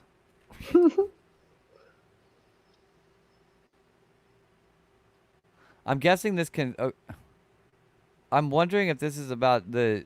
What is this? Because a consent decree is an agreement or settlement that resolves a dispute between two parties without admission of guilt or liability, and most often Uh, refers to such a type of settlement in the United States, right? So, maybe they're meaning with like them actually allowing them to hold the space, because the Seattle police did just back out of this space. They chose to leave, is what ended up happening. It's not right. like they got pushed out or anything. They chose to leave. Yeah. So I'm maybe Chose that to was stop because of engaging. the DOJ consent decree. I don't know. I'm guessing that's probably what it is. If Well, I mean like it's not checked off. Like the X's, I'm assuming meaning those demands have been met. So it looks like that one hasn't been met yet to some level, I guess. well, the X's look like they have been met. Like they're not following That's what I curfew mean. at all there. But So the third one though, display. Oh, sorry, the fourth one established the. we're Oh, not talking wait. about that. We're talking about the first one. Oh, very first. Sorry. Yeah, yeah. I couldn't read it. Yeah, yeah. I got you. So, anyways, you know, I mean, really, like, honestly, on this first one, these people are like hanging out in Capitol Hill because they feel like it. If the cops come storming in and force them all out of there, that's a clear violation of the Okay, constitutional makes sense. rights, wouldn't Yeah, you yeah, yeah. say? A little So, bit. like, I don't care whether there is a DOJ consent decree. There's literally like there's a bunch of fucking humans doing what they want. And if you come in here Yeah, with a and look militarized even force and that. like kill them, I that's mean, the fucked up. a bunch of people are chilling, having lunch, they're hanging out, they're doing their Yeah, thing, man. People are ain't nothing just hanging fucking going out. on here. Ain't nothing Yeah. going on here. So, nevertheless, establish a de-escalation team. So, this is for the idea of, bringing a situation Negotiators. down in tension, right? Yeah. And I don't know exactly what I-940 was, but clearly it's something that has to do Not with enough. de-escalating things, and it wasn't fucking enough. Yeah, it So, wasn't okay, enough. like All I right. guess when they're saying like this is this can't happen overnight. They Right. need proper individuals for that and proper training and all this shit, right? So that's not happening anytime soon. Even if they started working on it as hard as they could right now, that's a month out. So, five, reallocate funding from Seattle Police Department to Health and Social Services. I don't know whether they mean reallocate all of it or if they're talking this basically defund the police thing. If there's some reallocation of it, sure. I mean, have you seen the fucking gear that these guys have? It's kind of fucking crazy, dude. Yeah. They have Right. insane gear. Like they got way more money than they need. That's for Right. sure. And they fucking waste a bunch. Tell me how many times, or just ask yourself, how many times have I seen two cops sitting in a parking lot with their cars parked nose to nose, just sitting there having a fucking conversation with both their cars running? How many times have you seen that? Did you know that they're actually not allowed to turn their fucking car off while they're inside of it? Because it has all these various different kinds of tracking things on it, and the computer runs off of the car running, and all these other Wow. various different things. So they're supposed to leave it running all the time. And canine units, because of animal rights activists, they leave their car running all of the time because the dog is in the back and needs air conditioning. Yeah. So that's your tax dollars. And Do we need a canine unit? Really? You're gonna fucking sick dogs on me? Oh, the dogs are gonna sniff out the coke or whatever. Like it's so ridiculous. Like, do we really need a dog force with our police? Like, really? Do we really need that? I don't know, man. I don't really if you're think not, dogs should be A, forced to work like that, or B, that we actually need these fucking dogs to do anything. So, yeah. And if there was audio too, there's music going. It's like a nice Saturday afternoon. I mean, it's Friday, but it's kind of like a nice Saturday yeah. afternoon. A lot of people out. And it should be noted that this morning started out with the place being like completely fucking rainy all over the place, Yeah, it really and was. It was no nasty one all was morning. here. So like this is a lot of Yeah, this is like this is stuff very that just recent. popped up through the day. I Really. mean, there's a Twitch Hmm. channel that's live streaming 6 camera angles of Capitol Hill Cool. 24 hours a day right Cool. now. So Awesome. some Please, you people can put walking that link across in the the chat. street. Do you have the link to that? I'll have to find it again. And I have it. I have it somewhere. the poster says, well, you have the right to remain heard. What here?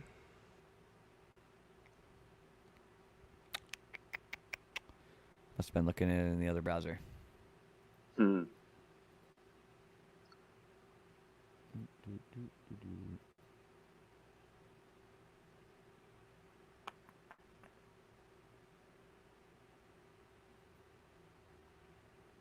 There was an interesting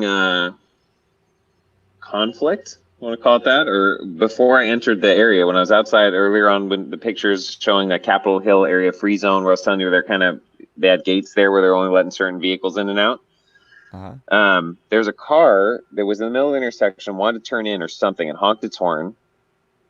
And they were telling I don't know what the thing was. I don't know if he wanted to get in there or something, but they were telling him just to move on. And the people kind of policing the area were getting annoyed that this guy's being an asshole, and they kept making comments about, yeah, we attract all the assholes, and like people, I didn't really understand what the dynamic was going on. The guy eventually left, people started clapping, but I don't know. It was interesting, and there was a dude there, that was weird. I don't know. Did I get a picture of you? I don't know. I might have.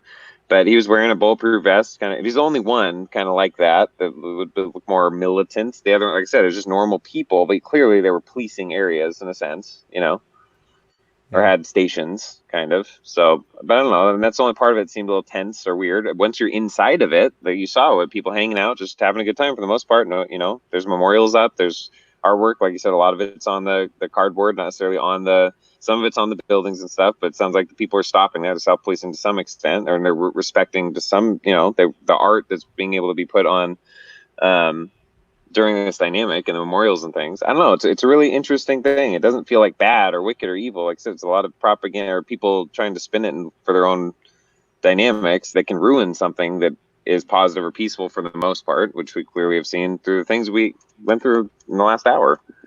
Yeah. I dropped a link to the Twitch stream that is Awesome. in the expanded understanding family Thread. group chat.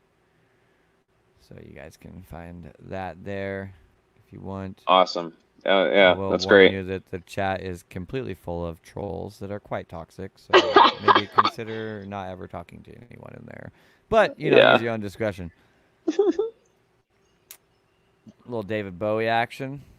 Look what's on the top left though. If you zoom into the left panel, I don't know if you can see it, but you see what somebody wrote on there also. Pedo. Yeah, pedo. Yeah. Pretty funny. That's actually the last picture of this. Yeah. So, yeah, So, weird world that we're in right now. Definitely be using your and I'm critical in it. thinking. Definitely be using your That's discretion. real. Those are my pictures, like on Facebook. I just did it afternoon, just on a whim, if you will. So, I live a mile from there, guys. Like I'm in the area, so I mean, I guess we'll see how it goes. It's interesting to be a part of it in this dynamic. I'm not trying to go cause trouble or interview or I don't have an agenda really. It's my city. I've done beautiful things in my city. I've graded my city. I've done beautiful things in my city. But it's not my city at the same time. It's just the city I've resided in and have connected with. And I love people. I love the people who are there. I love the city in that sense. I love community. It's just I don't know. It's interesting watching it all unfold. We're right in the middle of it, man. Who knows? Could go crazy, could get bad. Police could try to rush their way in. People get violent. Some other group can come in and try to make a big stink and ruin it for everybody else. Who knows? That's why having Yeah, the well, Twitch stream, having it. people inside, monitoring it from inside, firsthand evidence. Like that's what you want to get, man. I Let's haven't forget obviously the been news. there on the ground, but according to reports, there's like 4 busloads of National Guard just like a couple blocks away, or something like that. You see, So okay, so here's an interesting dynamic Donald too. I have Trump got sure as hell ain't fucking happy about them being in that area, so which is a interesting. Yeah, weird twist in a certain way. I mean, like, okay, so when this first happened, I very much so thought that this is it's too fucking organized, right? mhm. Like, it's way organized. Like, protest doesn't turn into like, no, we take over this part of the city. That's like Right. never ever happened before, Yeah, ever. that was like, oh So like, shit. that's fucking weird, right? Yeah. And so, nevertheless, like that seems very organized. It seemed very much so that behind those protests, the major format of organization was either Black Lives Matter or Antifa. Both these Mhm. organizations are funded by George Soros, Democratic National Committee, the Clintons, Bilderberg Group, things like this, right? Now, So, okay, so the Black Lives Matter thing, because I again I don't know. I've just as soon as I pick up and I'm observing and think critically, and I appreciate perspective. So what I've seen from some of the Black Lives Matter pictures that seem to be the official release memos or off the website or whatever I've seen posted somewhere. I haven't done too much research, but the demands they're making, most people probably wouldn't agree with. Like, oh shit, that's not. I don't agree with that. I wouldn't give money to that. You know what I mean? So like, what are you supporting? I mean, can we maybe pull up Black Lives Matter? They have an official site and hear what they say for themselves. I haven't done that yet. I would like to do that.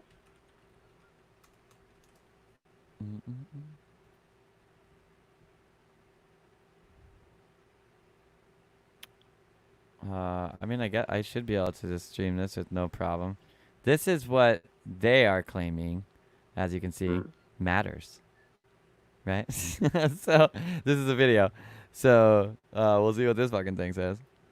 Maybe if this loads it. Oh, okay. Wait, hang on. There's like episodes and shit. All What the right. fuck, dude? Is all this I don't know. What's they have? Like, I mean, come on. This homepage. It should have like a big.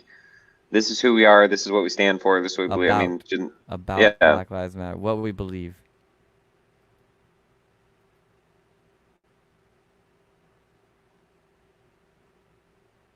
You want to read it, Zach?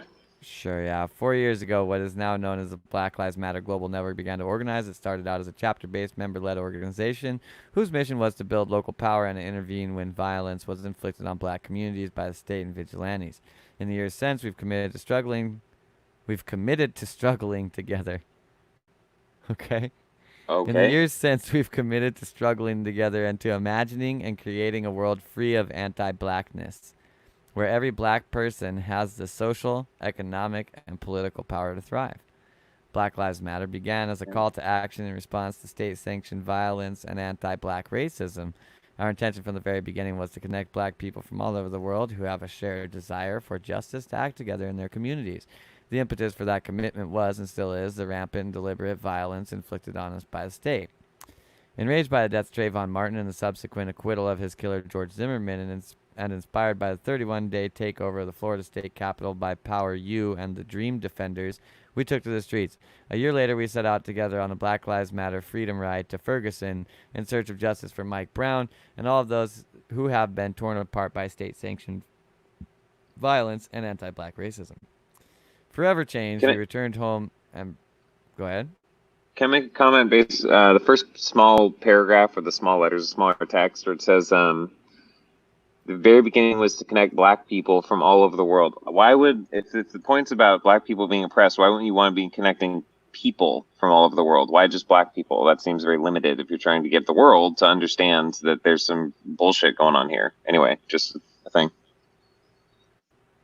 Yeah, I mean they've done there's been seemingly a large agenda from them to really push this idea that well we're talking about black lives right now. You know what I mean? I Right, understand the argument to the all lives matter as it being some type of kind of like bypass, right, but right, they also do definitely have an angle where it's very much so like no, this is about the blacks. You know what I mean? right. Well, So that's like, again, I understand like to bring the issue with that dynamic, but again, that even in their language is very divisive in a sense. We're trying to bring black people together, not what do you mean? Why not people? Why not human beings over this issue that's bullshit? sure, yeah. I mean, it seems like if your goal is where every black person has a social, economic, and political power to thrive, that you would want to be able to connect them with people of all other colors too, given as we Right. operate off of a world economy. Yeah. Yeah. I mean, if you want to have the same economic power as other people in the world, you're going to need to know some Chinese dudes. They're going to do your manufacturing for you. Okay? Yeah. Because China does like 89% of the manufacturing in the world. This isn't a racist thing to say. This is a fucking. We're saying, good job, China. You took over world fucking manufacturing, basically. Yeah. Yeah. That's just kind of a thing. Like, if you're Yeah. going to try and run any kind of business that manufactures anything, you're going to end up dealing with basically Chinese manufacturers at some level of production, unless you're of a very small percentage of companies that are actually turning a large profit. So if you want the same economic power to thrive as everybody else, I mean, you can't be all black people, really. Yeah. Yeah. They do say lower here. We acknowledge, respect, and celebrate differences and commonalities. We work vigorously for freedom and justice for black people and, by extension, all people. We intentionally Okay. build and nurture a beloved community that is bonded together through a beautiful struggle that is restorative, not depleting. We are unapologetically black in our positioning. In affirming that Black Lives Matter, we need not qualify our position. To love and desire freedom and justice for ourselves is a prerequisite for wanting the same for others. We see ourselves as part of the global black Yeah. family, and we're aware of the different ways we are impacted or privileged as black people who exist in different parts of the world. We are guided by the fact that all black lives matter, regardless of actual or perceived sexual identity, gender expression, economic status, ability, disability, religious beliefs or disbeliefs, immigration status, or location. We make space for transgender brothers and sisters to participate and lead. We are self-reflexive and do the work required to dismantle cisgender privilege and uplift black trans folk, especially black trans women, who continue to be disproportionately impacted by trans antagonistic violence. It should be noted at the beginning, there was a big fight before it turned into this like accepting the whole like trans movement into it too. That was Okay. that was not It's a immediate. new iteration. Okay. So one part that we should read this actually here, because where I'm going to go after this is about Ferguson. Ferguson helped to Cool. catalyze a movement to which we've all helped give life. Organizers who call this network home have ousted anti-black politicians, won critical legislation to benefit black lives, and changed the terms of the debate on blackness around the world. Through movement and relationship building, we have also helped catalyze other movements and shifted culture with an eye towards the dangerous impacts of anti-blackness. So there was two leaders of the Ferguson movement. You see how this they talked about up here. What started as a chapter based. Okay, so there was Okay. Lives Matter Ferguson. Black Lives Okay. Matter Ferguson had two leaders. One of them ended up getting mysteriously murdered, and the other one, just like I don't know, about 10 days ago, posted a video basically pleading with fucking black people to check themselves because 5 years ago, because what's weird about this 4 years ago thing right here, like Ferguson Hmm. was 5, if I remember correctly. So they haven't So, updated their website in a while. but why would this say 4 years ago when they wrote this? Because, well, I mean, I guess maybe that's the case. Yeah. Anyways, so point is that he came out just not even I don't know, not even 2 weeks ago or whatever, and what the fuck is his name again?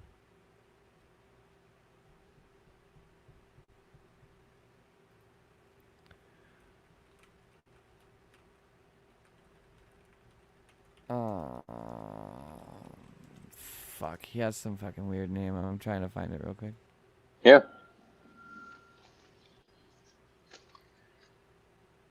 There we go. Chaziel Sons is what his name was. Hmm.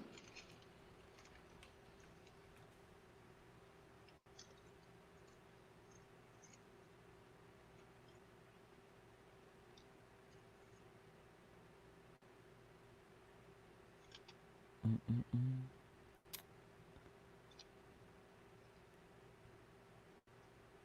I'm trying to find the one that's actually from him.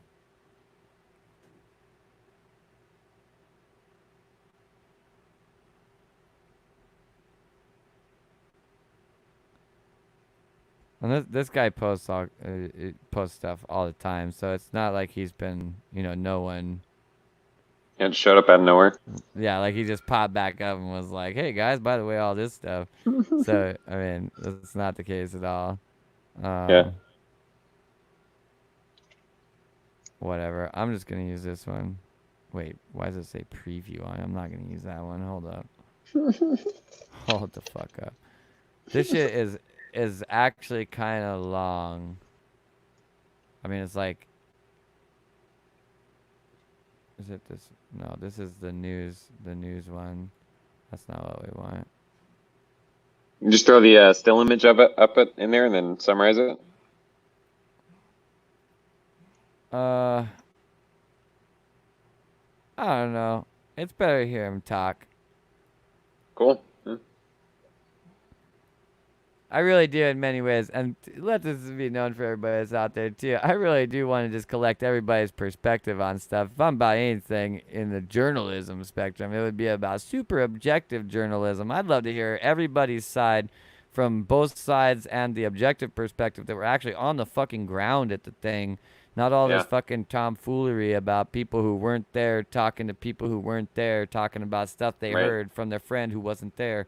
Like, this is Right. fucking ridiculous. So, nevertheless, this guy was a big part of the Ferguson Black Rights, or whatever, Black Lives Matter. My bad. I guess that's probably disrespectful. Nevertheless, this guy was part of the Black Lives Matter Ferguson movement. He was one of the leaders. The other leader is not alive at this point in time because he was mysteriously murdered.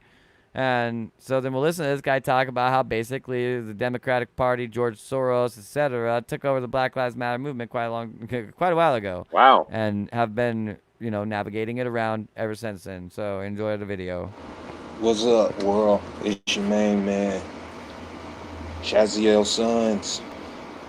And I haven't really been hitting nobody in the head. I've been doing a whole lot of growth, a whole lot of growing in the last about year and a half, 2 years. And I want to make this video because, I've been concentrating on just family and close friends and whatnot, and just kind of leaving the movement to the professionals. And it was just like, you know, I'm basically say it like this. Around the time, I say, probably the end of 2015, somewhere in there, probably going into 2016, I started to notice, I began to notice infiltrators coming into the movement, which is already, it's been like this for a long time. But I actually started to see them all online, making fake pages, and basically these fake people, part of the black movement or whatever you want to call it, were basically, feeding off our emotions, trying to get us involved in things that we're not involved in, trying to get us to believe in things that we weren't familiar with, and basically pushing us far to be more left and democratic. And one thing I want to say right now is, if you are a revolutionary or anything like that, you don't even believe, you're not even supposed to believe in politics. So for the people who still are believing that this movement, this black movement, even some of these white movements are legit, man, you have a lot of growing to do. I'm going to say it again, you have a lot of growing to do. And I'm going to concentrate right now, anyway, on the black leaders. Okay? The black leaders, a lot of the black leaders, and I want to hit with this video. A lot of the black leaders are straight leading us to our demise. Okay? They have us working, doing their dirty work. For their dirty work, I mean the far left's dirty work. They got us working basically for them, because how they're getting us is they're playing us emotionally. And they're basically saying how racist and how messed up guys on the far right and the neo-Nazis are, because they need all the help that they can get. So they're getting the gays, they're getting people of other cultures, the people of the far left. I'm talking about the far left. I'm getting somewhere with this. They're getting gays, they're getting black people, anybody who doesn't like Donald Trump. They're basically trying to get you to fight for a war that is being started on American turf very, very soon. And they want us to be a part of their side. What I'm trying to get the black population to understand and understand, and this is critical, is the movement has been compromised.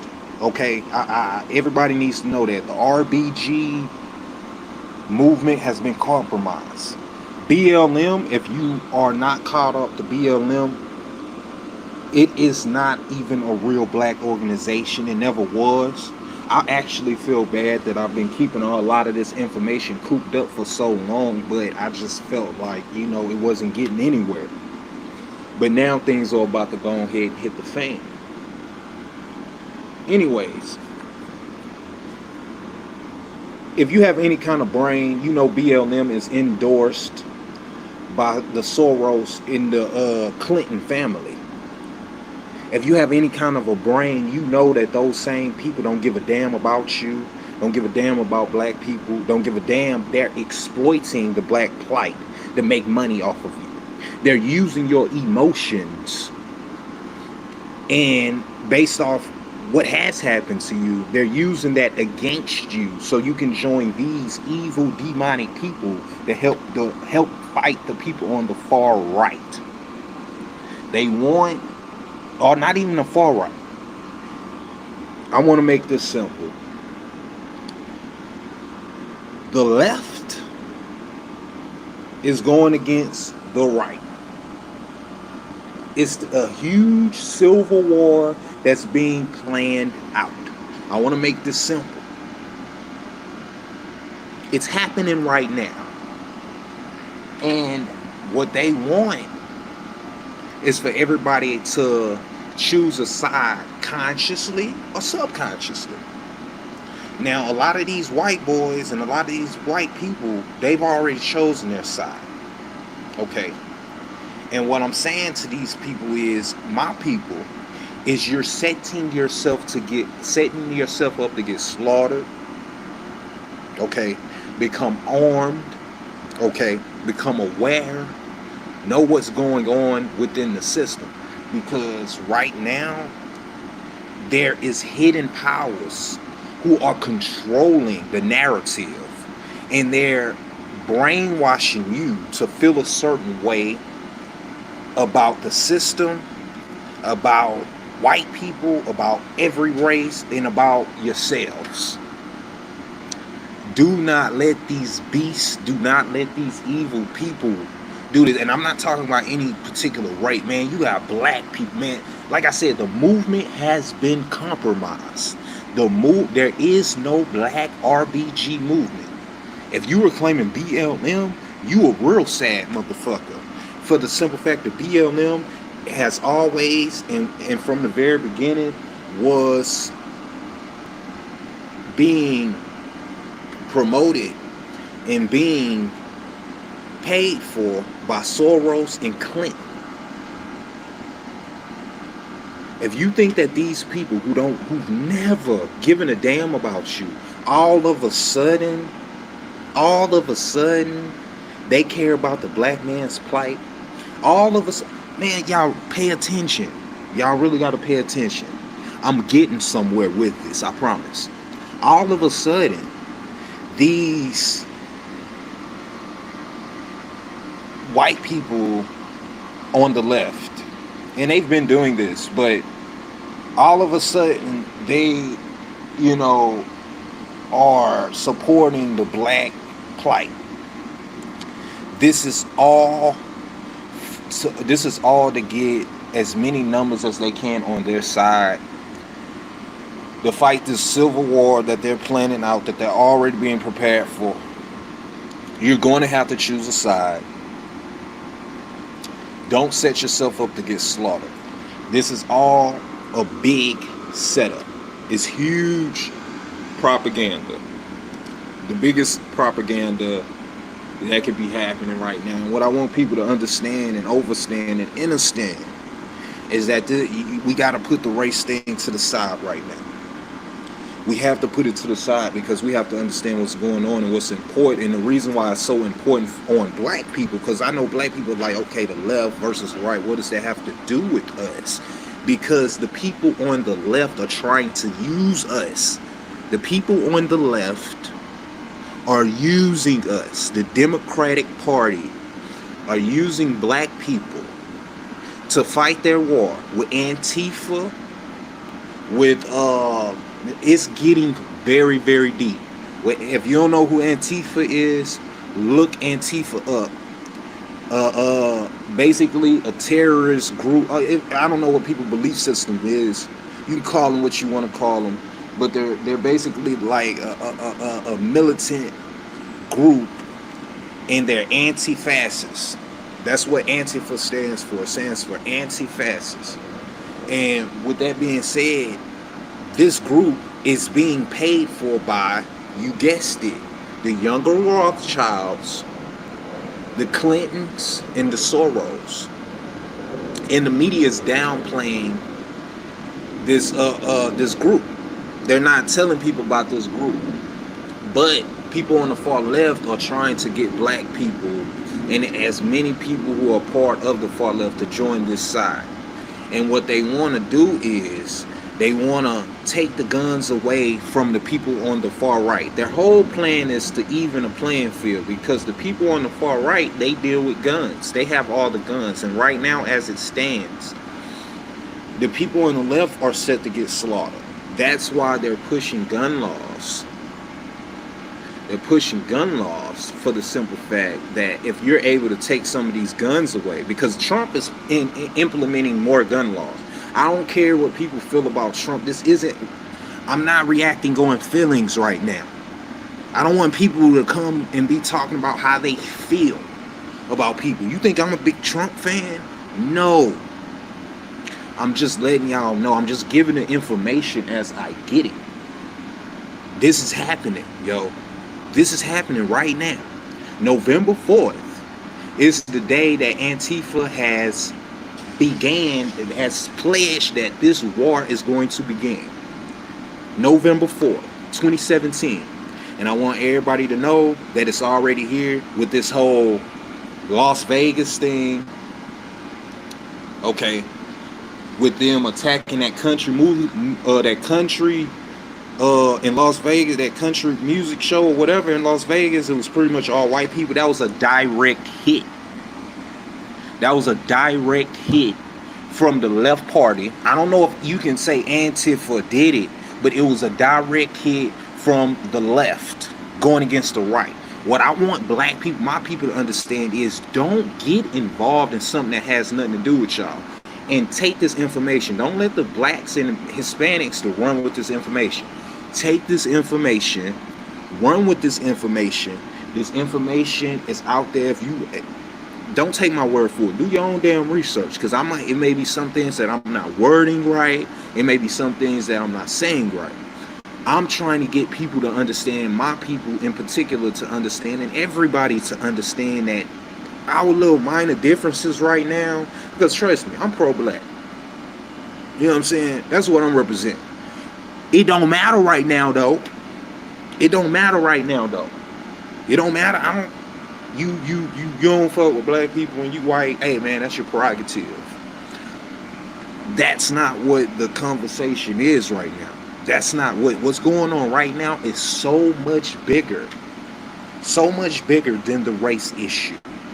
And if people ask me, C.H.A.Z, so which side are you going to choose? Which side are you going with? If you got to choose the smart side, I'm damn sure not about to go over there with Hillary and the Soros. Come on, you got to use your brain. As much as you have to be strategic in your movements. As much as you feel however you feel about the right, they are straightforward. The people on the left are lying to you and trying to get you to do their dirty work and get slaughtered. We represent 12% of the population. Okay. You can be whatever you want to be. I ain't trying to dictate what you want to do, but just be strategic in how you move, man. You black people are still running around talking about hands up, don't shoot. Talking about take a knee, kneeling at the football game. You got celebrities being endorsed by these because they know the best way to get Negroes is through entertainment. We're entertained. But these white people on the far right, they ready, you know, and I ain't trying to juice nobody up. I'm trying to gas nobody up, man. I ain't got time for it. I'm just giving you the information as I'm presenting it. I ain't got time to try to gas them up and try to make it sound like it's this and this, that. Look, man, all I'm saying is, hey, they got their guns. They ready to go. They ready to go. While we're sitting up trying to be cute, drinking white tears and shit, this is serious, yo. This is 100% serious now. And they're going to use you, nigga, and emotionally they're going to get you attached to their little movement, Antifa and all this bullshit, to get your head blown off. Strategically learn how to move. Running around with RBG shirts talking about fuck America. What part of strategy is that? But this has already been 15 minutes, man. It is so much more. That's not even the tip of the iceberg. The video already 15 minutes long. Do your own research. And white people, you do it because I ain't trying to make this about race. They coming after you. White, black, Mexican, they are coming after us. I just want to put that out there, let y'all know for a minute, hey man, this is what's going on. Go on and arm yourselves. Your main man, C.H.A.Z. Sons. God bless. Holla at you. Why why do you wear masks? Why do you cover your faces? I don't know what the hell this next part is, so I'm fucking just gonna go ahead and pause that, because that can be Lord knows what. Who knows? No one ever knows. So, the real point with this whole thing is that this is a person who is directly interfaced with that. You can research all of his shit if you want. There's a reason why he says, like, if you have a brain, then you already know some of this stuff. It's very easy to research the connections between these things. It's very easy to research them even just from, like, modern payments and such like this. Like Willis said here, really the plague is polarization. Like, we, the people, need to get together, and the people are not white or black or brown or yellow or red or some other color. They're people that are come on, actually man. real fucking people. You know who you are if you're one of these people. You need to seek out other people that are also real people, and don't treat them as your enemy. Recognize that if we treat each other as we're enemies, then we already fucking lost. Like, that's ridiculous. And, for a long time, well, I've said to people all the time, like, you think this is a game, and they always respond to me like, oh, no, I don't. No, I don't. Like, they think of themselves as all conscious and stuff. But realistically, guys, like, it's really not a game. It's not a game to them at all. We can get into all kinds of other weird shit, and I'm going to end on this because I do want to leave. But, like, where was this fucking post? I was just literally just looking at it just 1 second ago. I mean, and I'm not going to dig into what these things mean right now, but there's a reason why these kinds of connections can be made to the kind of shit that people do here.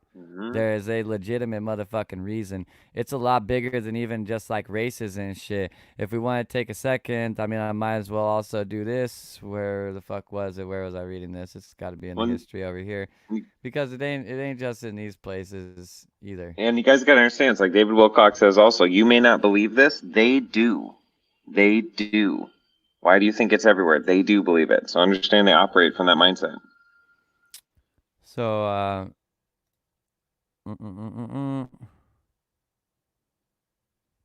going to read a letter that was posted. And to clarify what I just said in Saturday. context, it's not the BLM in general. It's in context of this whole episode and everything we've discussed. Yeah, Just it to ain't about the clarify. BLM. Realize most people supporting the BLM think they're supporting something that they're not even fucking supporting. That's Yeah. the whole problem. As we heard from the guy who's the head of the movement himself. I'm incredibly Well, grateful he's that deeply involved. You know what I mean? Like, he was part of this, like, video. kind of sect from Ferguson that was directly interfaced with the BLM as BLM came to Ferguson as well to basically support them in what they were doing. And he's saying in there at that point in time, it was already fucking overran anyways.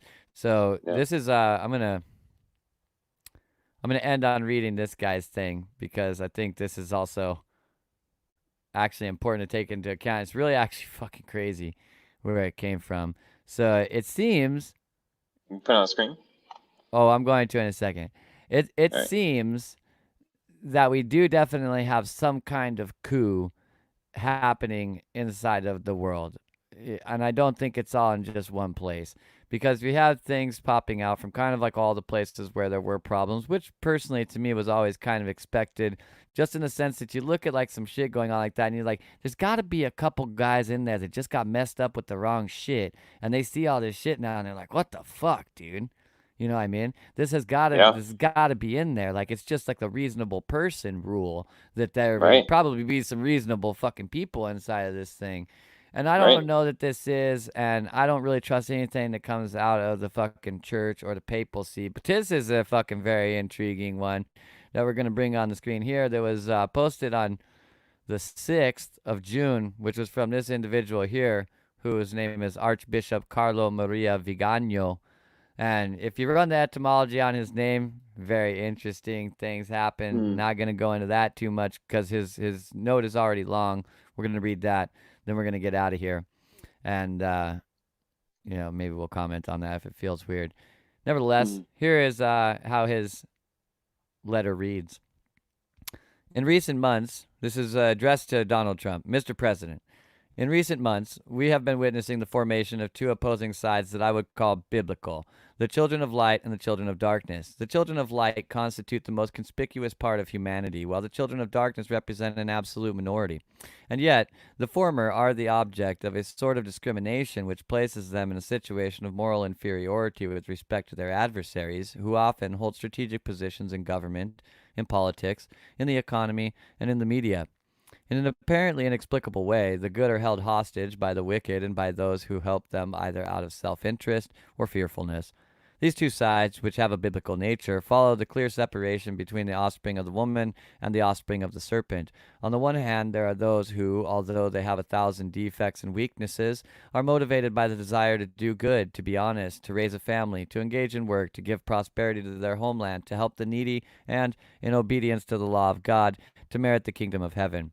On the other hand, there are those who serve themselves, who do not hold any moral principles, who want to demolish the family and the nation, exploit workers to make themselves unduly wealthy, foment internal divisions and wars, and accumulate power and money. For them, the fallacious illusion of temporal well-being will one day, if they do not repent, yield to the terrible fate that awaits them far from God in eternal damnation. In society, Mr. President, these two opposing realities coexist as eternal enemies, just as God and Satan are eternal enemies, and it appears that the children of darkness, whom we may easily identify with the deep state, which you wisely oppose and which is fiercely waging war against you in these days, have decided to show their cards, so to speak, by now revealing their plans. They seem to be so certain of already having everything under control that they have laid aside that circumspection that until now had at least partially concealed their true intentions. The investigations already underway will reveal the true responsibility of those who manage the COVID emergency, not only in the area of healthcare, but also in politics, the economy, and the media. We will probably find that in this colossal operation of social engineering, there are people who have decided the fate of humanity, arrogating to themselves the right to act against the will of citizens and their representatives in the governments of nations. We will also discover that the riots in these days were provoked by those who, seeing that the virus is inevitably fading and that the social alarm of the pandemic is waning, necessarily have had to provoke civil disturbances, because they would be followed by repression, which, although legitimate, could be condemned as an unjustified aggression against the population. The same thing is also happening in Europe in perfect synchrony. It is quite clear that the use of street protests is instrumental to the purposes of those who would like to see someone elected in the upcoming presidential elections who embodies the goals of the deep state and who Wow. expresses those goals faithfully and with conviction. It will not be surprising if, in a few months, we learn once again that hidden behind these acts of vandalism and violence there are those who hope to profit from the dissolution of the social order so as to build a world without freedom, solve et coagula, as the Masonic adage teaches.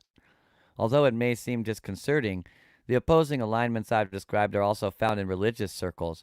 There are faithful shepherds who care for the flock of Christ, but there are also mercenary infidels who seek to scatter the flock and hand the sheep over to be devoured by ravenous wolves.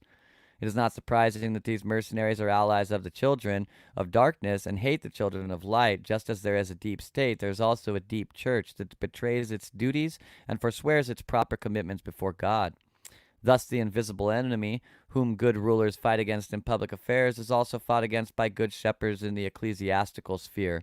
It is a spiritual battle, which I spoke about in my recent appeal, which was published on May 8th.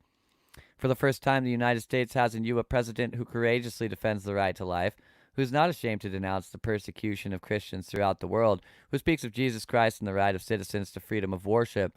Your participation in the March of Life, and more recently your proclamation of the month of April as National Child Abuse Prevention Month, are actions that confirm which side you wish to fight on, and I dare to believe that both of us are on the same side in this battle, albeit with different weapons. For this reason, I believe that the attack to which you were subjected after your visit to the National Shrine of St.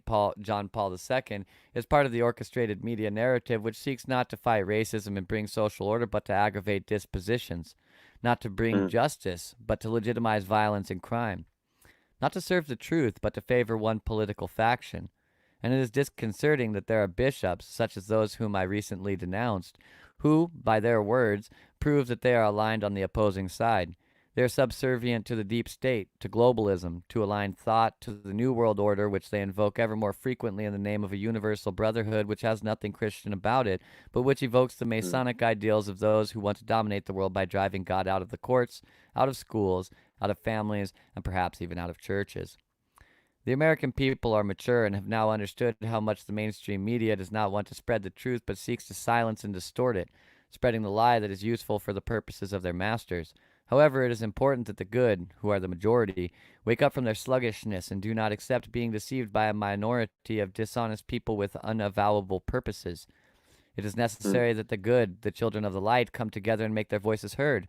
What more effective way is there to do this, Mr. President, than by prayer, asking the Lord to protect you, the United States, and all of the humanity from this enormous attack of the enemy?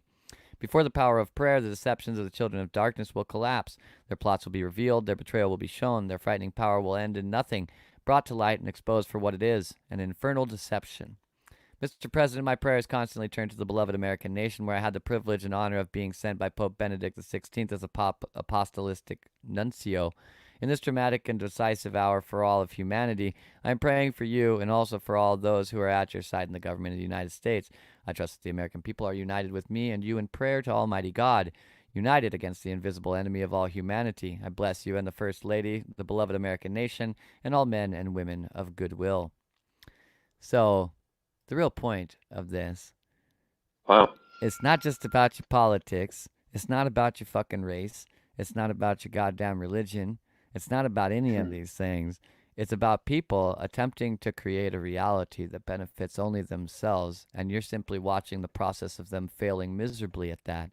I drastically urge you at this point in time to join in on the fun of not only watching them fail miserably, but being part of the reason why they fail miserably. Because we've been Yeah. working for this for a very long time, and they were very confident of themselves, and they talked a lot of shit and did a lot of ridiculous stuff, and it's going to be extremely funny to watch their entire shit go down in flames, which it is currently in the process of doing. So, thanks for all being a part of that and joining us here on a spaceship where we're honestly constantly assisting in this happening because, well, I spent way too much time researching, guys, and I recommend that all of you do the same. So, nevertheless, I love all of you. Love you, Aaron. You Yeah, don't love you too, have to Zach. be Christian. Love you guys. You don't have to think about a God outside yourself. You can recognize God inside yourself and recognize that God is good because God exposes himself in good ways. Being good is functionally being God. And if you're good to the people around you, then they will like you. You will like them. And you'll have a community that you can function with and actually live a good life. It's not about divisiveness. It's about coming together, coherence, and unity. And I love unity. you. Love you guys. Bye-bye. Night.